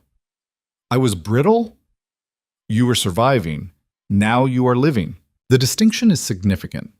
Lena studied him across the table. He looked tired tonight, the kind of tired that came from carrying weight no one else could see. "Are you okay?" she asked. Victor's eyebrows rose slightly. "Why do you ask?" "Because you look exhausted, and you've been traveling more than usual, and you just gave me an actual compliment, which means something's wrong." A slight smile. "Nothing is wrong. Business is simply demanding at the moment." "What kind of business?" "The kind you do not need to know about." "Right. Because I'm just the decorative wife who teaches orphans in her spare time." "You are the wife who is intelligent enough to recognize when certain questions should not be asked." Victor's voice was gentle but firm. "I keep you separate from my work for your protection, Lena. Not because I think less of you." "Protection from what?" "From knowledge that could get you killed if the wrong people decided you were a liability." The word settled like ice in her chest. "That's comforting." "It is honest. You wanted honesty from me. This is what it looks like." He stood, collecting his plate. "I have calls to make. Finish your dinner." He left her alone in the dining room with half a glass of wine and the reminder that the beautiful life she was building had bodies in its foundation. 2 weeks later, Victor announced they were attending a gala in Rome. High profile. Politicians, business leaders, the kind of people who pretended not to know what Victor actually did for a living. "You will need a new dress," he said. "Signor Rossi has arranged appointments with designers. Choose what you like." "What's the occasion?" "Annual fundraiser for economic development in southern Italy. Everyone who is anyone attends. We need to be seen." "More performance art." "Yes, but this performance matters. Carlo will be there. Others who would benefit from my absence. We show strength through presence." The dress Lena chose was midnight blue, simple lines, nothing flashy, the kind of elegant that whispered money without screaming it. Victor nodded approval when he saw it. "Perfect. You are learning." "Learning what?" "How to dress like I belong in your world. How to dress like you own it. There is a difference." They flew to Rome in a private jet. Lena had stopped being surprised by the casual displays of wealth. The jet had leather seats and a bedroom and a flight attendant who appeared the moment you thought about wanting something. The gala was held in a palazzo that made Victor's villa look modest. Frescoed ceilings, marble everything, chandeliers that probably required their own structural support. Women dripped with jewels that could fund small countries. Men wore tuxedos that cost more than cars. Lena took Victor's arm and walked into it like she'd been doing this her whole life. The crowd parted slightly when they entered, not dramatically, just enough to acknowledge that Victor Romano had arrived and brought his young American wife. Eyes tracked them. Conversations paused and resumed. The assessment was instant and thorough. "Smile," Victor murmured. "You're enjoying yourself." "I'm really not." "Pretend. You're excellent at it now." They worked the room. Victor introduced her to politicians who pretended not to know his real business, to CEOs who absolutely knew and didn't care, to old money families who looked at Lena like she was a stain on their genetic legacy. She smiled through all of it. Carlo appeared an hour in, immaculate in white dinner jacket, a woman on his arm who looked like she'd stepped out of a fashion magazine. "Victor, Lena, what a pleasure." He kissed Lena's hand again, always with the hand kissing. "Allow me to introduce Valentina, my companion for the evening." Valentina looked Lena up and down with practiced dismissal. "Charming dress." "Thank you. You too." "This old thing?" Valentina touched the diamonds at her throat. "Carlo insists I wear his gifts, so demanding." Carlo laughed. "I simply appreciate beauty when I possess it." The word possess hung there like a challenge. Victor's hand tightened fractionally on Lena's back. "How is business in the north, Carlo?"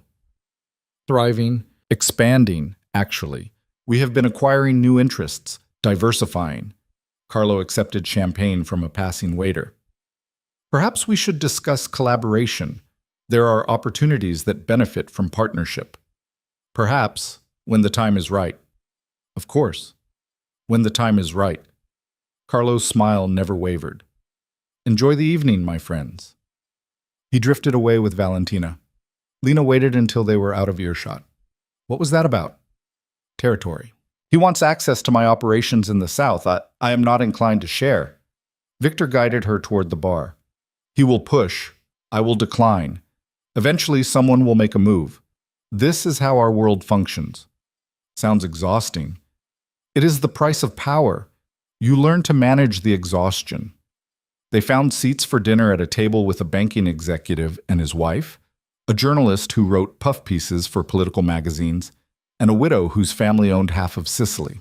Lena made conversation, laughed at appropriate moments, and watched Victor navigate the social chess game with the same precision he brought to everything. Halfway through the main course, the journalist turned to Lena. So, Mrs. Romano, how are you finding life in Italy? It must be quite different from America. It's beautiful, the culture, the history. I'm still learning, but I love it. And the language? Italian is so difficult for Americans. I'm managing. My tutors are patient. Well, Lena took a sip of wine. Actually, I've been volunteering at a children's charity in Florence, teaching English. That's helped with the language more than anything else. The widow perked up. A charity? Which one? Sister Teresa's place. It's a wonderful program. Oh, I know Teresa. Remarkable woman, doing extraordinary work with those poor children. The widow touched Lena's arm. How lovely that you are contributing. Victor, you must be proud of your wife's charitable spirit. Victor inclined his head. Very much so. The conversation shifted to charity work, to the state of refugee services in Italy, to politics that Lena only half understood. But something had changed. The widow looked at her differently now, less like a curiosity, more like a person. After dinner, there was dancing. Victor led Lena onto the floor with the kind of practiced ease that suggested expensive lessons at some point in his youth. You did well at dinner, he said, as they moved to the music. I told the truth. About the charity. Yes, it was strategically sound. The widow is influential in social circles. Her approval matters. I wasn't being strategic. I was just talking about something I care about. Victor looked at her, really looked, and something in his expression shifted. Even better then. They danced in silence for a moment. Lena realized this was the closest they'd been since the wedding kiss. His hand was warm on her back. He smelled like expensive cologne, and something underneath that was just him. You're a good dancer, she said. My mother insisted on lessons.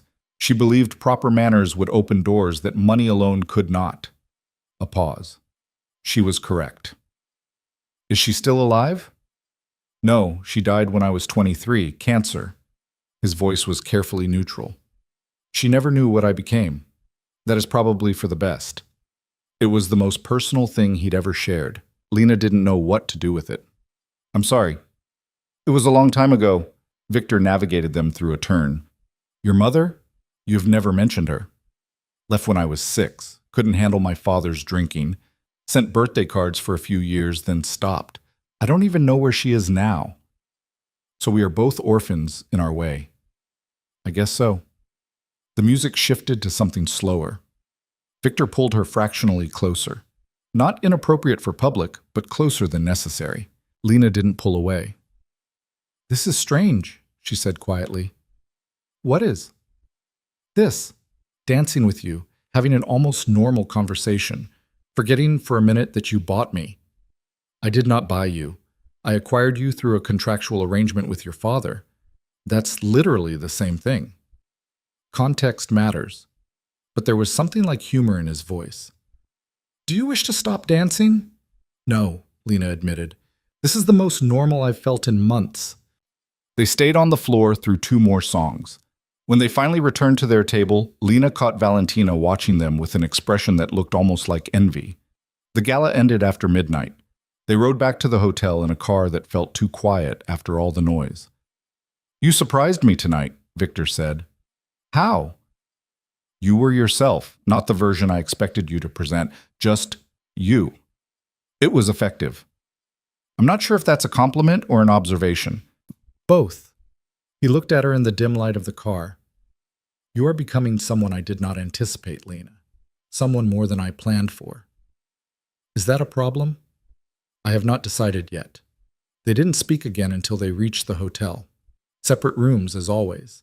Victor never pushed for more than she'd agreed to, never demanded anything beyond appearance and compliance. It should have made things easier. Somehow, it didn't. Lena lay in the hotel bed, staring at the ceiling, replaying the evening, the dancing, the conversation, the way Victor had looked at her like she was more than an asset. It would be easier if he was cruel, if he fit the monster role her mind had assigned him that first day. But he wasn't cruel. He was complicated, calculating, capable of violence she'd never seen but knew existed. And increasingly, he was someone she didn't entirely hate. That terrified her more than anything. She must have fallen asleep eventually because she woke to pounding on her door. Disoriented, still in her dress from the night before, Lena stumbled to answer it. Marco stood in the hallway, his face tight. Get dressed. Now. We are leaving. What's wrong? I will explain in the car. You have 5 minutes. He disappeared before she could ask more questions. Lena threw on jeans and a sweater, grabbed her bag, and met him in the hall. He rushed her to the elevator, down to the lobby, into a car idling at the curb. Victor was already inside. He looked like he hadn't slept. His jaw was tight. Something dangerous moved behind his eyes. What happened? Lena asked as the car pulled away fast enough to make tires squeal. There was an incident at the villa. Victor's voice was clipped. An attempted breach. The guards contained it, but there was damage. What kind of damage? The kind that requires us to return immediately. Marco will take you back to Florence. To the charity. You will stay there until I send for you. I'm not going to the charity. If something happened at the villa, you will do exactly as I tell you. Victor's tone left no room for argument. This is not negotiable. You are not safe at the villa right now. Then where are you going? To handle the situation. Victor, he cut her off with a look. This is my world, Lena. The part I have kept you away from. The part that is ugly and violent and has no place for questions. You will go with Marco. You will stay where he puts you. You will not contact anyone. Do you understand?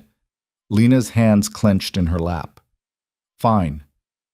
I mean it. This is not a game. People died last night. More will die before this is finished. I need you safe and out of the way. The car stopped at a different hotel. Marco got out, opened Lena's door. Wait, she said to Victor. Are you going to be okay? Something flickered in his expression. Yes, I have survived worse. That's not comforting. It is the truth. He reached out, touched her cheek briefly. The gesture was so unexpected Lena froze. Go. I will send for you when it is safe. Marco rushed her inside the hotel, up to a room on the top floor. 2 more guards were already there, stationed by the windows. You stay here, Marco said. Do not leave. Do not call anyone. I will be outside the door. For how long? As long as it takes. He left. Lena paced the room, her mind racing. Someone had attacked the villa. People were dead. Victor was walking into something dangerous enough that he'd hidden her away like evidence. She should have been relieved, safe in a hotel while he dealt with whatever violent aftermath came from his criminal empire. Instead, she was terrified. Not for herself. For him. The realization hit her like cold water. Somewhere in the past months, Victor had stopped being just her captor. He'd become something else. Someone she worried about. Someone whose absence felt wrong. She sat on the edge of the bed and tried to figure out when exactly she'd started caring whether he lived or died. The answer didn't come. Hours passed. Marco brought food she didn't eat. The guards changed shifts. The sun moved across the sky outside windows she couldn't open. Finally, near midnight, her phone rang. A number she didn't recognize. Hello? It is handled. Victor's voice sounded rough, exhausted. Marco will bring you home in the morning. Home? You mean the villa? Yes. Is it safe? It will be by the time you arrive. The men responsible have been addressed. Additional security is in place. You have nothing to fear. Lena closed her eyes. Did you? She didn't know how to finish the question. Yes. No elaboration. Just confirmation that whatever needed doing had been done. Get some rest. I will see you tomorrow. Victor? Yes? I'm glad you're okay. Silence on the other end, then, as am I. Good night, Lena. He hung up. Lena sat in the hotel room, staring at her phone, and tried to reconcile the man who'd just killed people with the man who danced with her hours earlier. They were the same person. That was the problem. The same person who could be gentle and brutal, who could fund charities and end lives, who could look at her like she mattered, and then vanish into violence without hesitation. She should hate him for it. She should be planning escape. Instead, she was sitting in a hotel room relieved that he'd survived, counting hours until she could see him again, and wondering when exactly her prison had started feeling like home. Marco drove her back to the villa the next morning. The damage wasn't visible from the outside, but new guards were everywhere. More cameras. The gate had been reinforced. Whatever had happened, Victor was making sure it wouldn't happen again. Signora Rossi met her at the door, relief obvious on her face. Thank the saints, we were so worried. What happened? Men came in the night, tried to break in through the east wing. The guards stopped them, but she shook her head. Mr. Romano is in his study. He asked for you when you arrived. Lena found him behind his desk, looking at security footage on multiple screens. He'd changed clothes, but there were shadows under his eyes that hadn't been there 2 days ago. You are back, he said without looking up. Yeah. Are you going to tell me what happened? Carlo made his move, sent men to attack the villa, thinking I was still in Rome. He miscalculated. My security was prepared. Victor finally looked at her. 3 of his men are dead, 2 of mine. Carlo is currently reconsidering his strategic approach. You killed them. I defended what is mine. There is a difference. Is there? Victor stood, walked around the desk to stand in front of her, close enough that she could see the exhaustion in his face, the tension in his shoulders. You were right to ask if I was okay, he said quietly. I am not. I am tired and angry and frustrated that Carlo forced this escalation. But I'm also relieved that you were not here, that you were safe. He touched her face again, the same gesture from the car. I have kept you separate from this part of my life. I will continue to do so. But I need you to understand. There will be times when violence finds us anyway. When I must be someone you do not want to know. Can you accept that? Lena looked at him, really looked, saw the man who'd bought her and the man who'd given her purpose. The killer and the dancer. The monster and the person who worried about her safety. I don't know, she said honestly, but I'm still here. That has to count for something. It counts for everything. He kissed her then. Not like at the wedding, not performative or quick, real, deep. The kind of kiss that meant something neither of them had words for. Lena kissed him back before she could think better of it. Her hands found his shoulders. His hands settled on her waist. They stood in his study, kissing like teenagers while security footage played silently on screens behind them.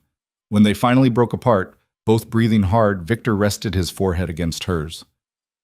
This complicates things, he said. Yeah, it really does. Do you regret it? Lena thought about everything she'd lost, everything she'd gained, the person she'd been, and the person she was becoming. Ask me tomorrow, she said. Victor laughed, an actual laugh, and pulled her close. Fair enough. They stood there in the study, wrapped around each other, while guards patrolled outside and bodies were buried somewhere Lena didn't want to know about, and Carlo plotted his next move from wherever he was licking his wounds. The world outside was violent and complicated and dangerous. But in that moment, in Victor's arms, Lena felt something she hadn't felt since before her father's plane had landed in Italy. She felt safe. It wouldn't last. She knew that. But for now, it was enough. Things shifted after that kiss. Not dramatically. Victor didn't suddenly become a different person.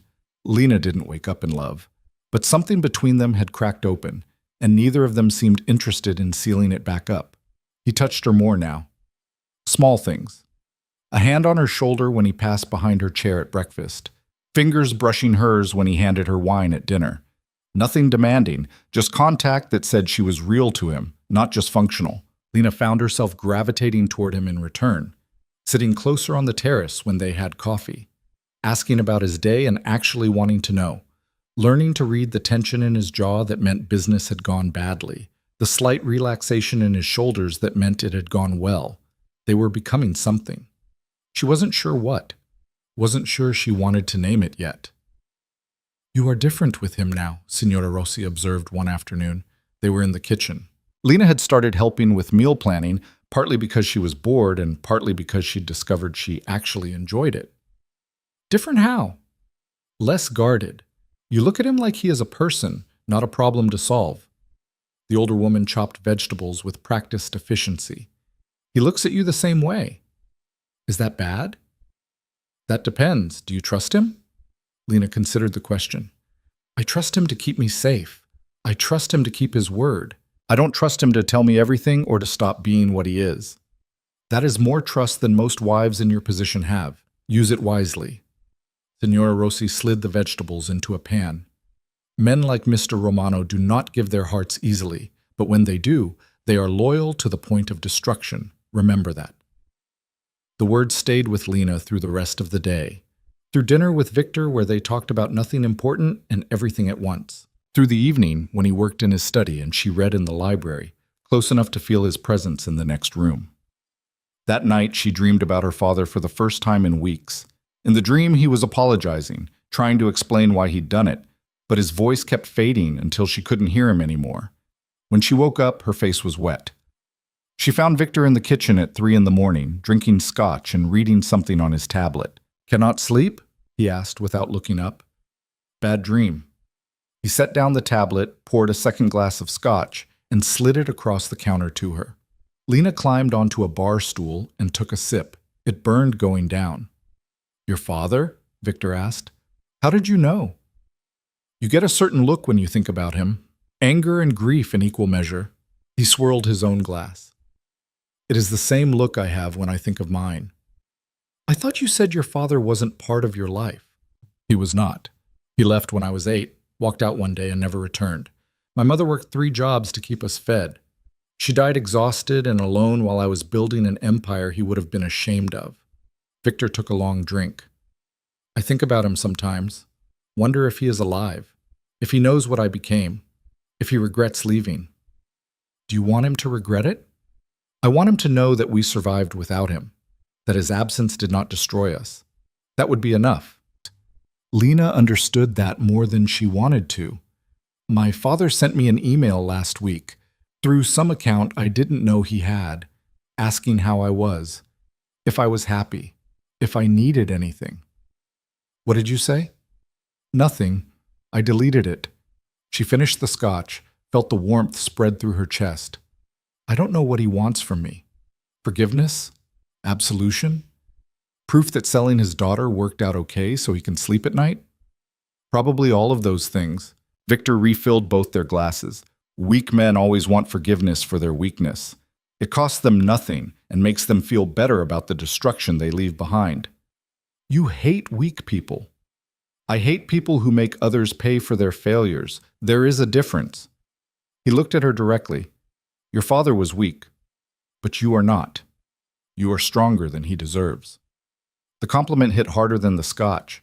Lena blinked back tears she refused to let fall. "I don't feel strong. I feel like I'm pretending to be someone I'm not." "We are all pretending, Lena. The trick is pretending so well that it becomes real." Victor came around the counter, stood close enough that she could feel his warmth. "You think I woke up knowing how to be this? I learned, same as you are learning. The difference is I had no one to help me. You have me." "Is that what you are? Help?" "I am whatever you need me to be, within reason." A slight smile. "I am still who I am. I will not apologize for that." "I'm not asking you to." "Good, because I would refuse." He touched her face, thumb brushing away a tear she hadn't realized had fallen. "Come. You should sleep. Tomorrow we have that meeting with the Economic Council. You need to be sharp." "Since when do I go to Economic Council meetings?" "Since I decided you should. You're my wife. You should understand all aspects of my business, even the boring legitimate ones." Lena followed him back upstairs. At her bedroom door, Victor paused. "The nightmares will pass," he said quietly. "Your father will fade until he is just a memory. Someone who existed once but matters less each day. This I know from experience. Does it get easier? No, but you get stronger, which amounts to the same thing. He kissed her forehead and disappeared into his own room. Lena stood in the hallway for a long moment before going to bed. This time, she didn't dream at all. The Economic Council meeting was exactly as boring as Victor had promised. Men in suits talking about development projects and infrastructure investments and tax incentives. Lena sat beside Victor, understanding maybe half of what was discussed, but watching how he operated. He was different here than at the criminal gatherings. More measured, more political. He spoke less, listened more, and when he did contribute, it was with the kind of careful precision that moved conversations without appearing to push. Afterward, one of the council members, an older man named Giovanni, who had the look of someone born into politics, approached them. Mrs. Romano, a pleasure to finally meet you. Victor speaks very highly of your work with Sister Teresa's charity. Thank you. The children are incredible. Indeed. My wife sits on the board. She has mentioned you several times. Your approach to education, your dedication. Giovanni smiled. We are always looking for passionate people to join our initiatives. Would you consider serving on the Education Committee? We meet monthly, advise on policy, allocate resources. Lena glanced at Victor. He gave the slightest nod. I'd be honored, she said. Excellent. I will have my assistant send details. Giovanni shook Victor's hand. You have chosen well, my friend. Beauty and substance, a rare combination. When they were alone in the car heading home, Lena turned to Victor. You set that up. I mentioned to Giovanni that you had relevant experience and passion for education. The rest was his decision. You're giving me more access to your legitimate operations. I'm giving you opportunities to build something beyond being my wife. Is that not what you wanted? Yes, but why? Victor was quiet for a moment. Because you are capable of more than I initially planned for. Because keeping you locked away serves no purpose beyond my control, and control without reason is cruelty. Because, he stopped, seemed to reconsider his words. Because you deserve it. Lena looked at him, this man who'd bought her, and was now systematically giving her pieces of autonomy. Nothing about their relationship made sense. Everything about it felt inevitable. Thank you, she said quietly. Do not thank me. Earn it. Make the committee meetings matter. Make a difference. Prove that my faith in you is justified. No pressure. Significant pressure, but you thrive under pressure. I have observed this. He wasn't wrong. Lena threw herself into the committee work with the same intensity she brought to the charity, read proposals until her eyes hurt, learned policy frameworks, asked questions that made the older committee members take her seriously instead of dismissing her as Victor's decorative wife. Within 2 months, she'd helped restructure funding for 3 schools in underserved areas. Within 4, she was leading a subcommittee on refugee education. Victor attended her presentations when his schedule allowed. He didn't comment much, but she'd catch him watching with something that looked like pride. Sophia noticed the change too. You are different now, the girl said one afternoon at the charity. They were working on a reading assignment, but Sophia was distracted. You smile more. You are less sad. I'm less sad? When you came here first time, your eyes were sad. Like mine. Like you lost something important. Sophia touched Lena's hand. Now you look like you found something. Maybe not what you lost, but something new. Lena hugged the kid before she could stop herself. Sophia squeaked in surprise, then hugged back fierce enough to crack ribs. You are a good teacher, Sophia whispered. And good person. I think maybe your husband knows this. Maybe that is why you smile. Out of the mouths of babes, again. That evening, Lena found Victor on the terrace. He was on the phone, speaking rapid Italian with someone who was clearly making him angry. She started to leave, but he waved her over, ended the call abruptly.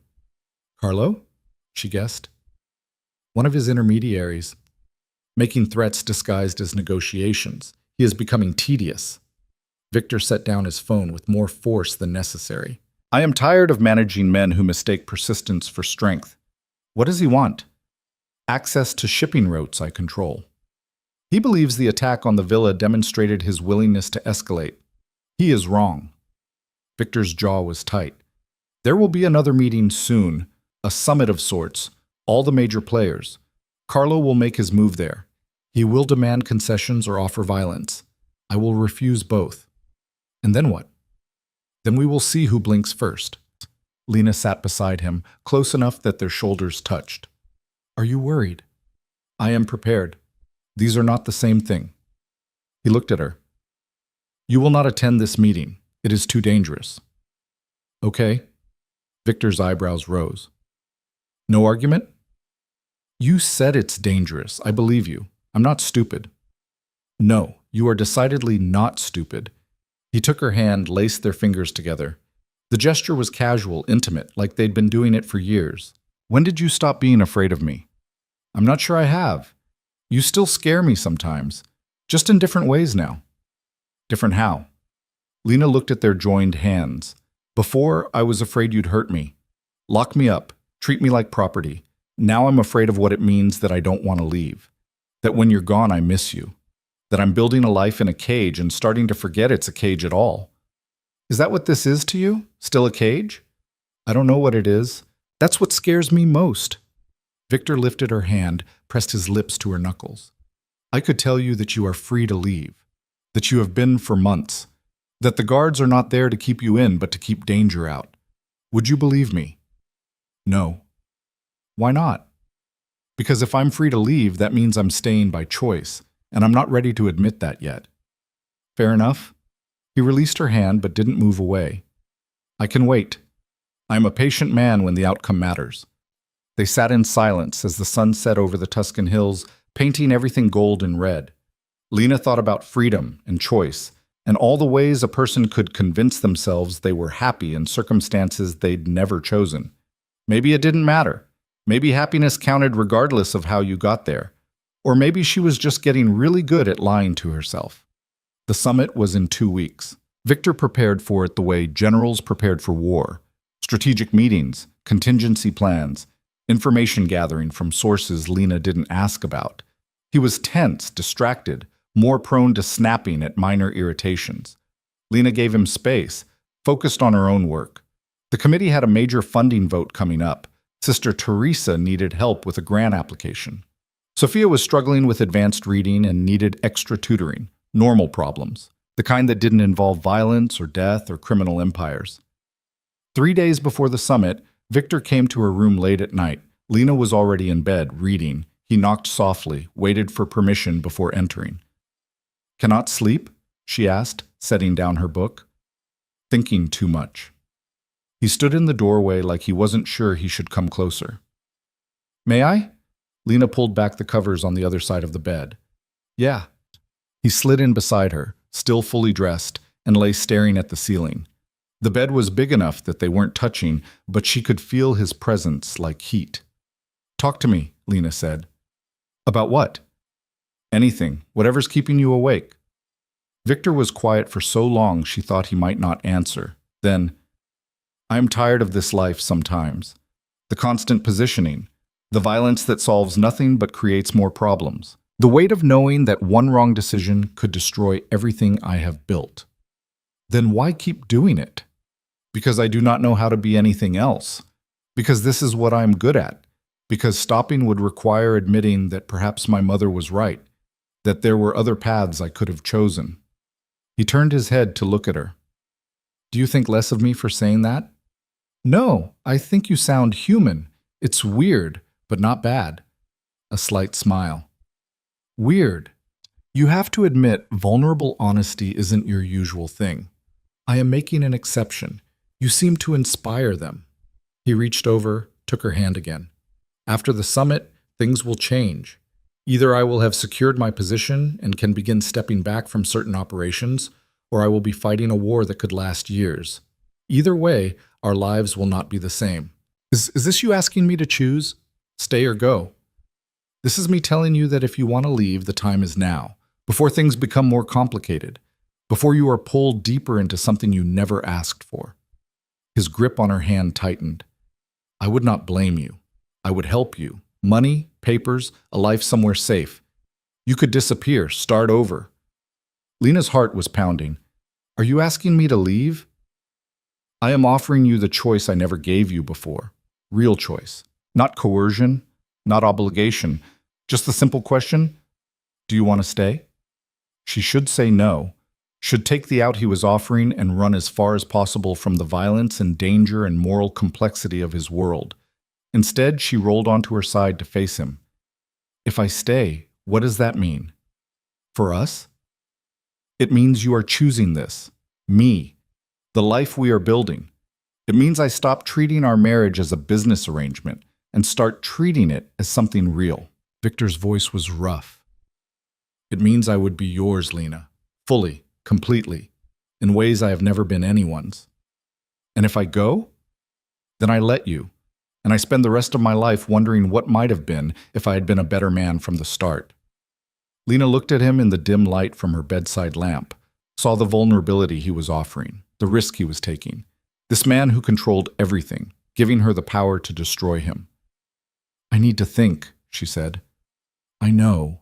That is why I am telling you now. You have 3 days to decide. After that, the window closes. Things become too dangerous for you to leave safely. He kissed her forehead, slid out of bed, and left her alone with the biggest decision of her life.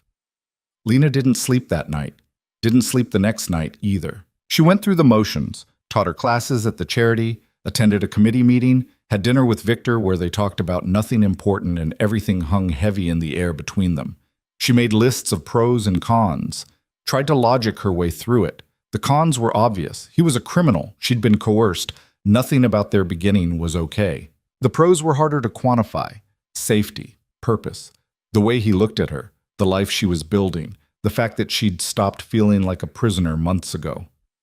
On the second day, she went to see Sister Teresa. You are troubled, the older woman said. They were in her office, a small room filled with paperwork and photographs of children who'd passed through the program. I need advice, but I can't tell you the specifics. Then tell me what you can. Lena chose her words carefully. If you had the chance to leave a situation that started badly but has become something good, would you? Even if leaving meant giving up everything you've built? Sister Teresa was quiet, hands folded on her desk. That depends. Is the situation itself harmful, or was only the beginning harmful? The beginning was terrible. The situation now is complicated, but not harmful, maybe even good. And if you stay, do you do so freely, or because you feel you have no other choice?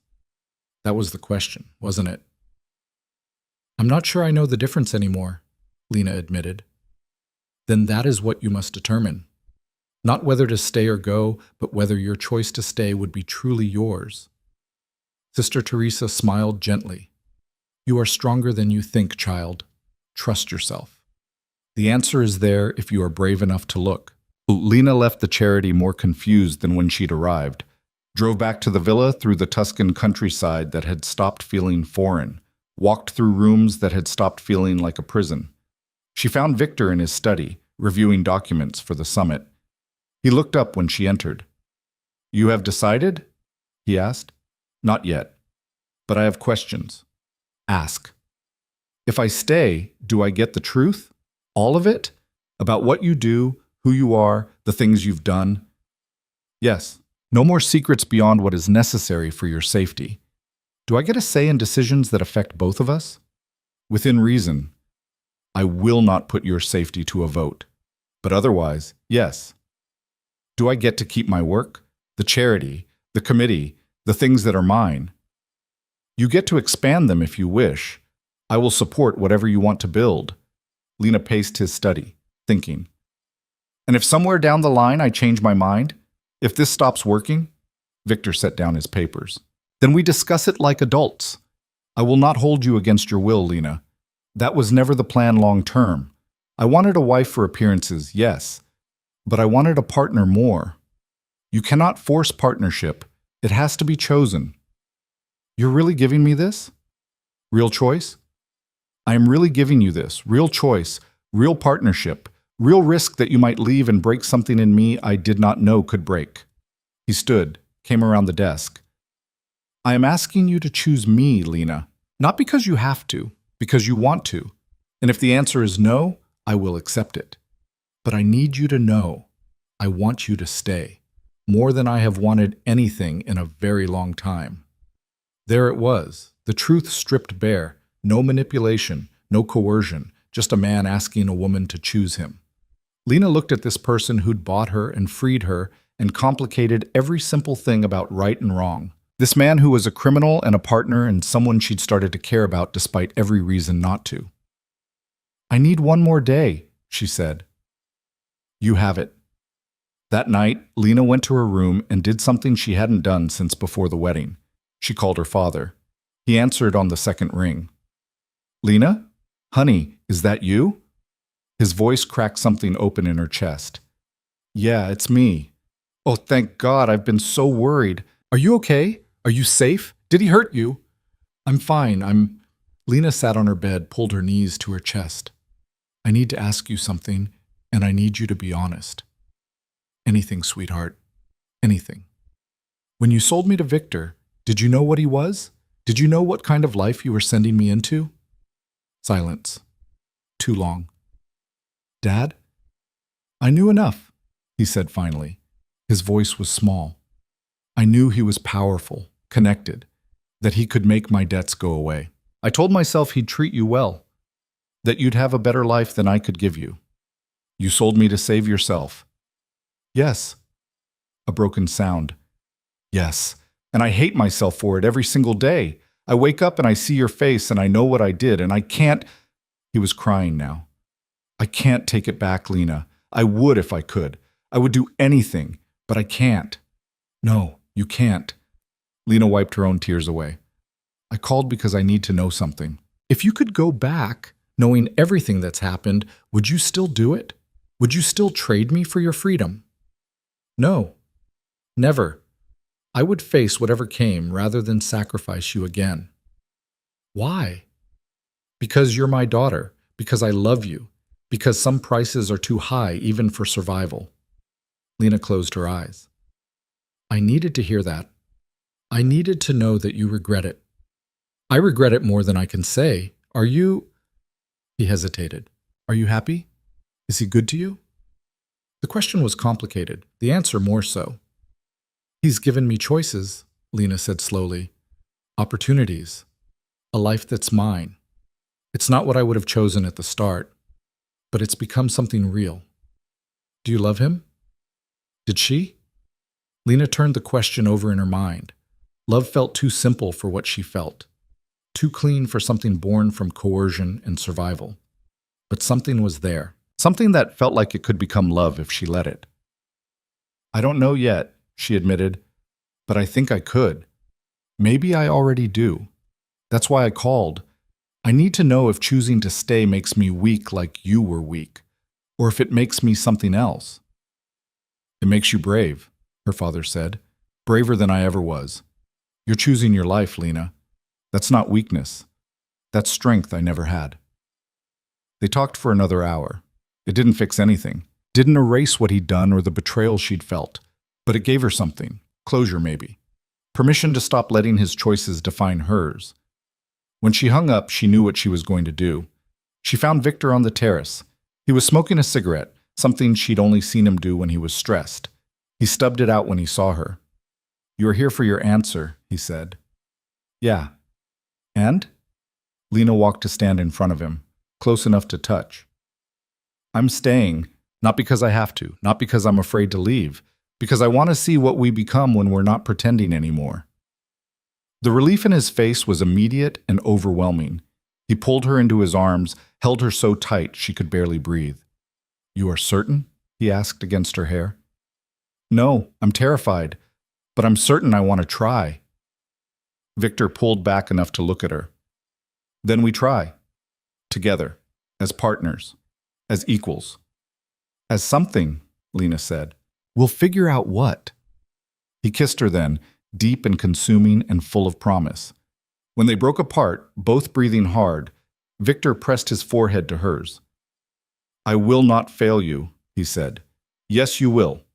We'll both fail each other sometimes. That's how this works. But we keep choosing it anyway. When did you become wise? When I stopped being a victim and started being a participant. They stayed on the terrace until late, talking through what came next. The summit, the future, the million small details of building a real partnership from the wreckage of how they'd started.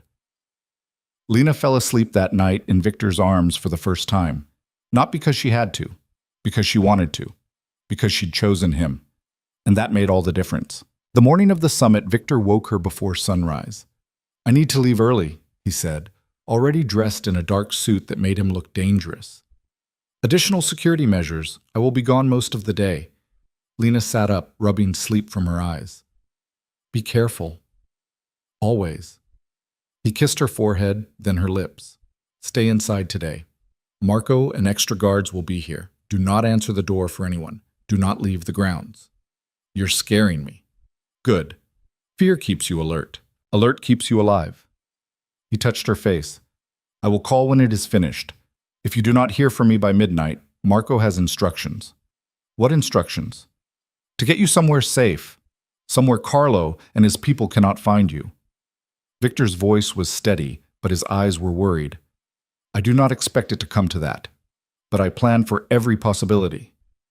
"Victor, I will come back to you, I promise. One more kiss, longer this time." "Stay safe, Lena." He left before she could argue. Lena listened to his footsteps fade, the front door close, the car pull away. Then she got up and paced her room like a caged animal. The villa felt wrong without him, too quiet, too empty. She tried reading, couldn't focus. Tried working on committee proposals, gave up after rereading the same paragraph 5 times. Finally, she went to find Signora Rossi.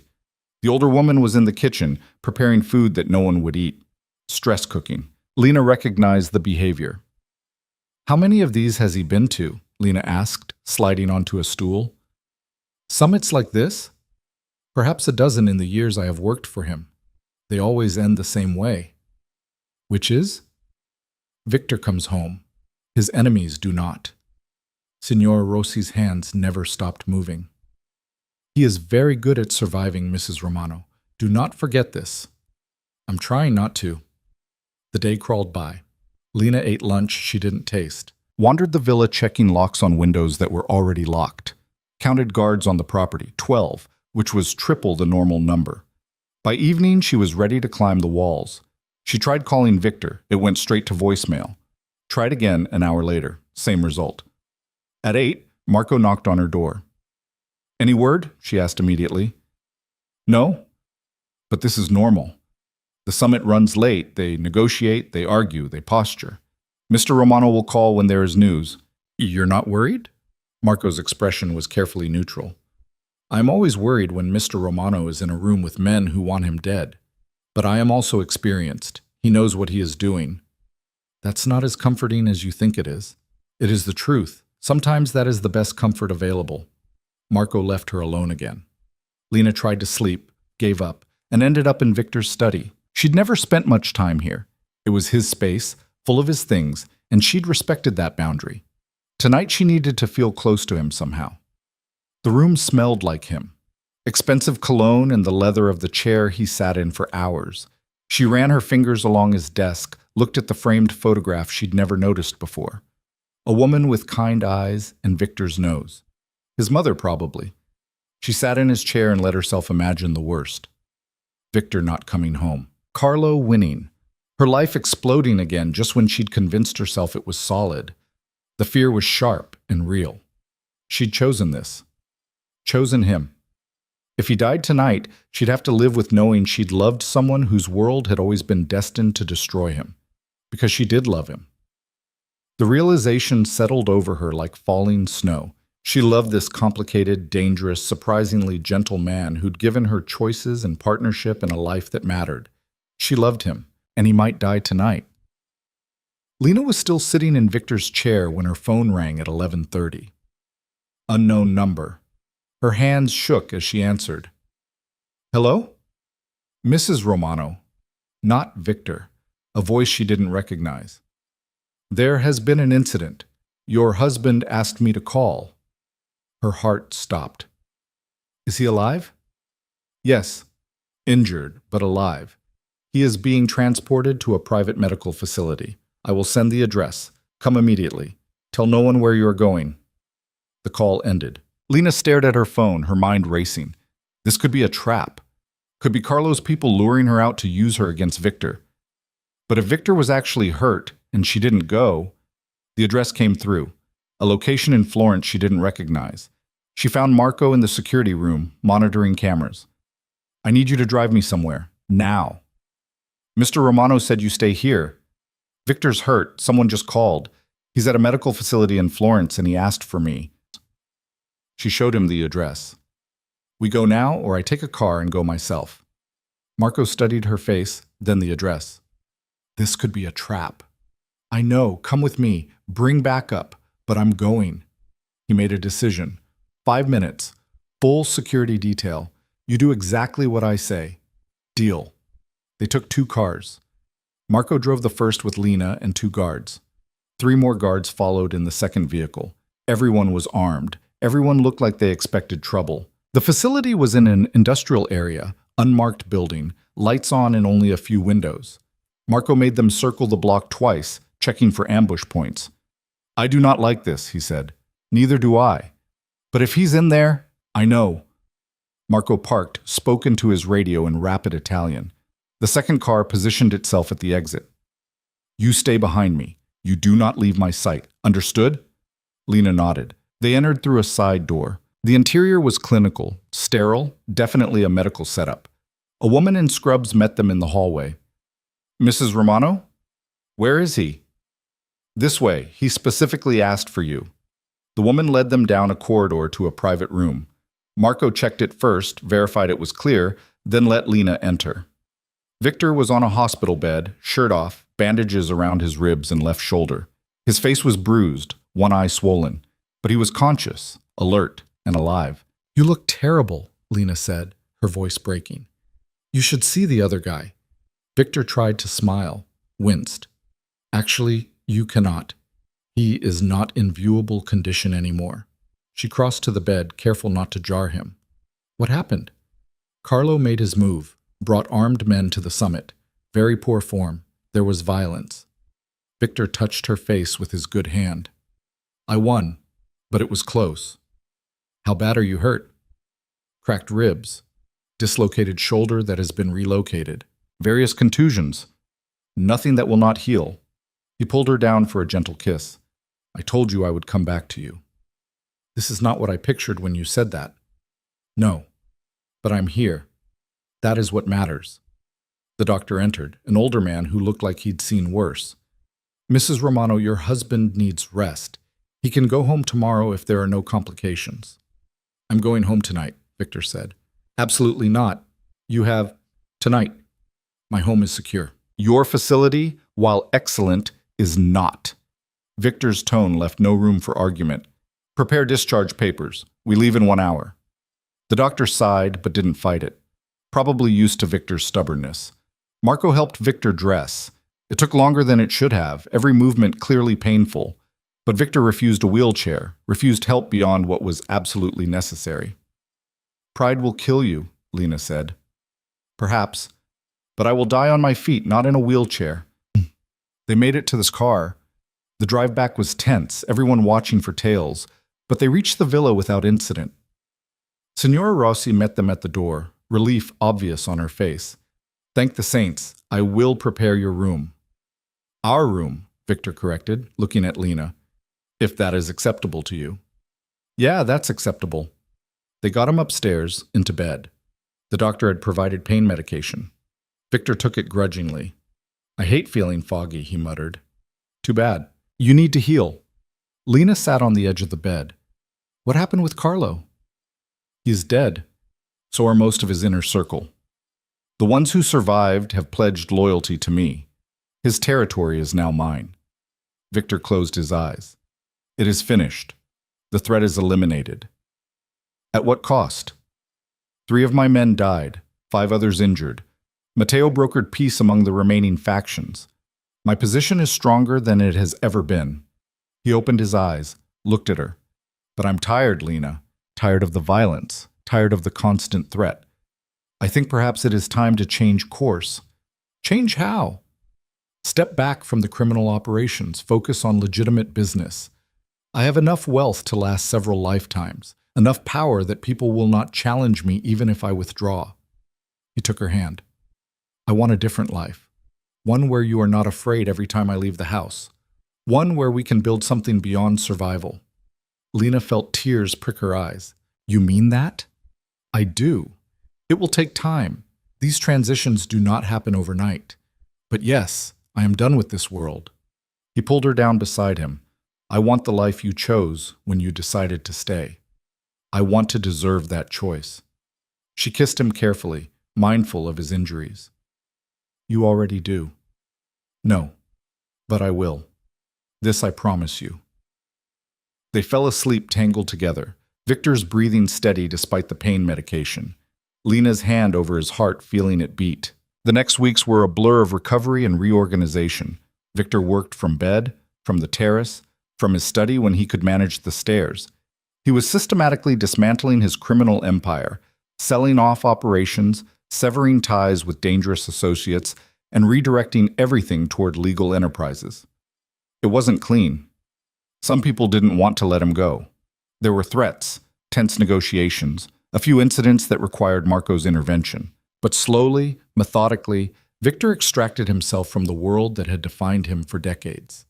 Lena watched him rebuild himself into something else, someone who still had power but wielded it differently, who could be ruthless when necessary but chose other options first, who was learning to be a husband instead of just a crime lord with a wife. They had their first real fight 6 weeks after the summit. Something stupid about Lena wanting to visit the charity on a day when security was still elevated. Victor said no. Lena went anyway. When she came home, he was furious. I told you it was not safe. And I told you I'm not going to stop living my life because you're paranoid. It is not paranoia when people have actually tried to kill you. No one tried to kill me. They tried to kill you. They yelled at each other for 20 minutes. Then Victor stormed out. Lena threw a book at the door after he left.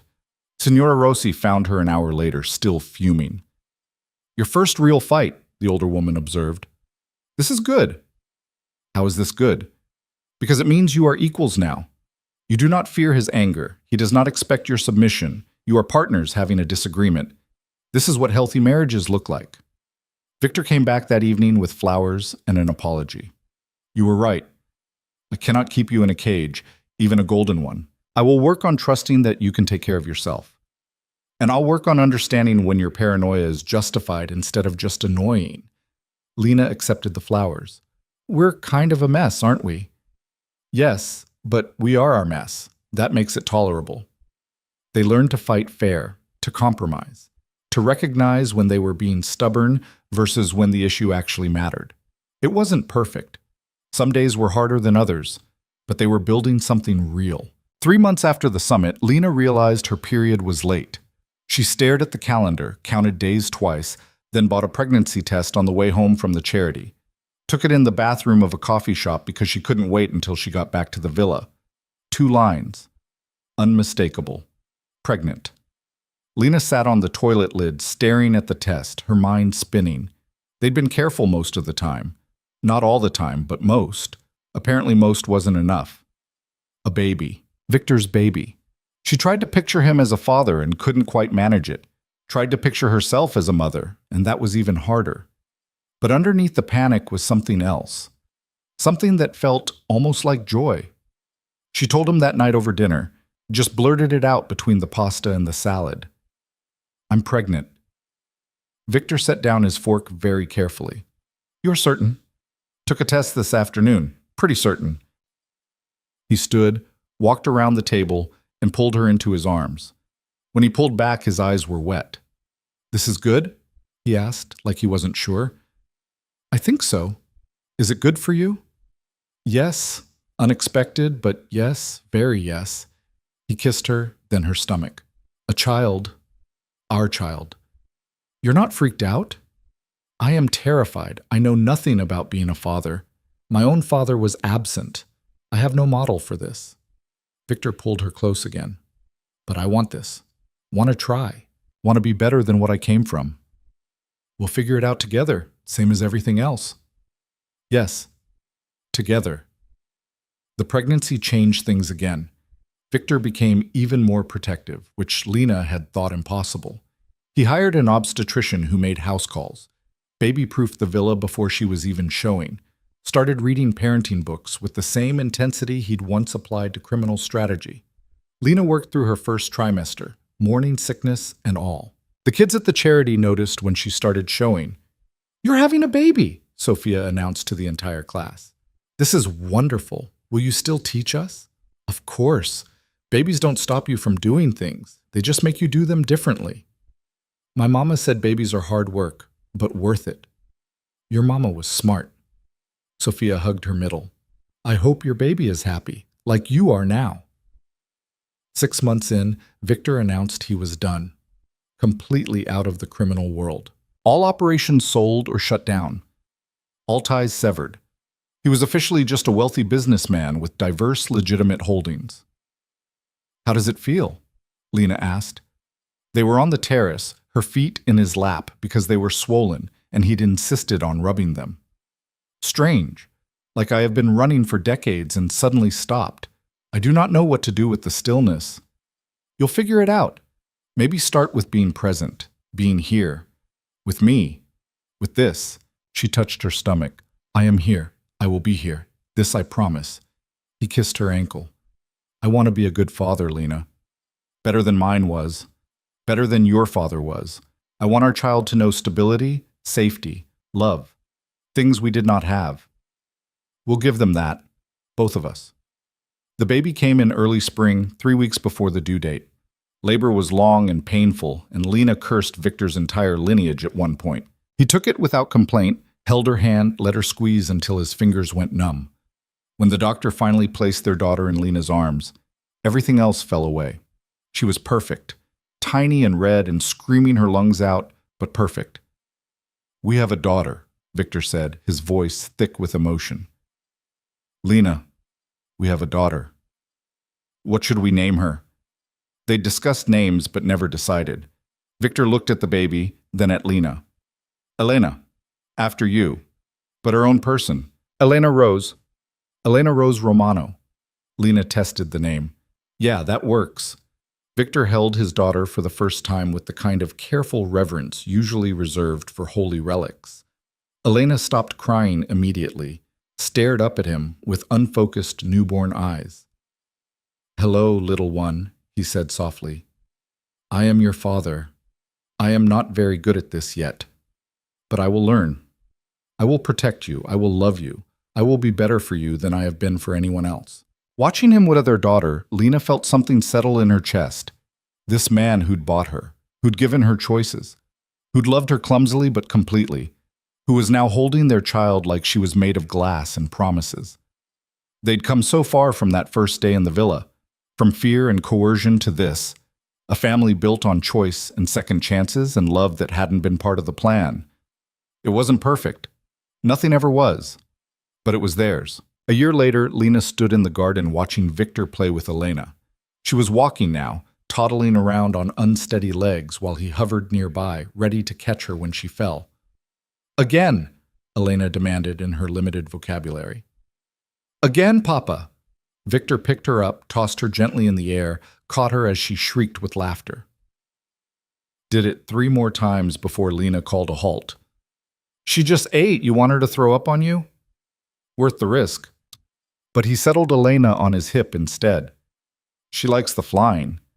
She likes anything that involves you giving her complete attention. As she should. I am extremely attentive." Lena laughed. "You're a pushover. She's going to have you wrapped around her finger by age 3. She already does. I have accepted this." They walked through the garden together, Elena pointing at flowers and birds and demanding to know what everything was. Victor answered with patience that would have shocked the man he'd been 2 years ago. That evening, after Elena was asleep, they had dinner on the terrace. Just the two of them, wine and food and the Tuscan sunset painting everything gold. "I spoke to my father last week," Lena said. Victor looked up. "How is he?" "Sober. 3 months now. He started therapy working at a hardware store. Says he wants to meet Elena, eventually, when I'm ready." "Are you ready?" "Not yet. Maybe never. But maybe someday." She took a sip of wine. He asked if I was happy. I told him yes. And you were telling the truth? Lena looked at him across the table. This man who'd changed her life in ways both terrible and beautiful, who'd given her pain and purpose, who'd become her partner in building something good from the worst possible beginning. Yeah, I was telling the truth. Even knowing how we started, the coercion, the lack of choice, all of it. The beginning was awful. I won't pretend it wasn't. But the middle and the end, those are ours. We chose those. She reached across the table, took his hand. I chose you, Victor. Eventually. When it counted. And you chose me. That's what matters. I did not deserve that choice. Probably not. But you earned it anyway. By changing. By trying. By becoming someone worth choosing. Victor lifted her hand, kissed her knuckles. I love you, Lena. I do not say it enough, but I love you more than I thought myself capable of loving anyone. I love you too, even though you drive me crazy sometimes. The feeling is mutual.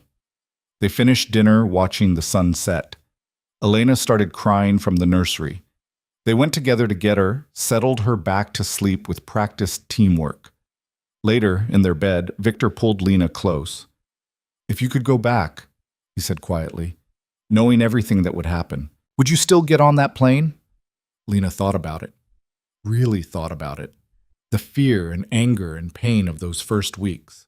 The slow burn of adapting. The moment she'd realized she was choosing to stay. The love that had grown from the least likely soil. I don't know, she said honestly. The beginning was terrible. You were terrible. What you did was wrong, and I'll never say otherwise. But I wouldn't trade where we ended up, this life, this family, this version of us. So maybe the answer is no, I wouldn't choose to get on that plane. But I'm glad I did anyway. Does that make sense? Perfect sense. It is the same answer I would give. He kissed her temple. We are a contradiction, you and I, built on wrong things that became right things. I'm at peace with that now. Me too. They fell asleep tangled together the way they did most nights now. In the morning, Elena would wake them too early. They'd stumble through breakfast and argue about whether she was ready for swimming lessons and laugh at her attempts to feed herself yogurt. It would be chaotic and imperfect and sometimes frustrating, just like their relationship, just like their beginning. But it would be theirs, built on choices made freely. Love earned slowly. Trust constructed piece by painful piece from the wreckage of how they'd started. 5 years after that first day in the villa, Lena stood in the same entrance hall, this time by choice, this time coming home after a committee meeting, her coat soaked from unexpected rain. Signora Rossi took the coat, tisking about the weather. Mr. Romano is in the playroom with Elena and young Marco. Marco, their son, born 2 years after Elena, named after the guard who taught Lena to fight and had become something like family. Lena found them building a fort out of couch cushions. Elena was directing operations with the authority of a general. Little Marco was trying to eat one of the cushions. Victor was attempting to create structural integrity while preventing his son from choking. Mama!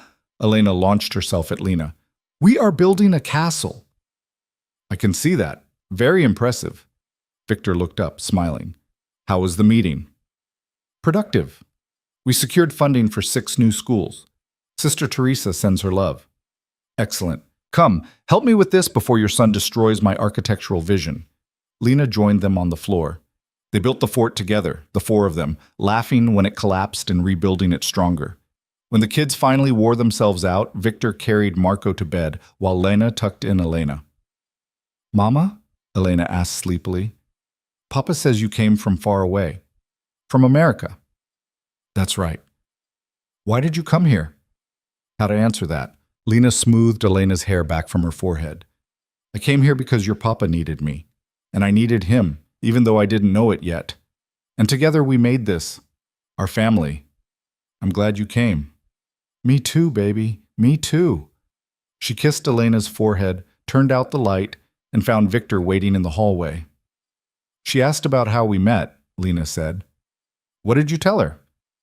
That we needed each other. That we made something good together. The simplified version. Someday we will tell her the complicated version. Someday. When she's old enough to understand that people can start in terrible places and end up somewhere beautiful anyway. Victor pulled her close. We did end up somewhere beautiful, did we not? Lena looked around the villa that had once been a prison and was now a home. Thought about the life they'd built from the worst possible foundation, the family they'd created, the love that had grown despite everything arguing against it. Yeah, she said, we really did. They walked to their room hand in hand. Outside, the Tuscan night was clear and full of stars. Inside, their children slept safe and loved. And between them was the kind of partnership that couldn't be bought or coerced or forced, only chosen, again and again, every day. The beginning had been wrong in every way that mattered, but the ending, the life they'd made, the people they'd become, the love that had somehow bloomed in captivity and flourished in freedom, that was right in ways Lena had never imagined possible. She'd been 19 when her father sold her, 20 when she'd chosen to stay, 25 when she finally understood that some of the best things in life came from the worst beginnings. Not because the beginning didn't matter, it always would, but because what you built afterward mattered more. And what they'd built was worth every painful step it had taken to get there.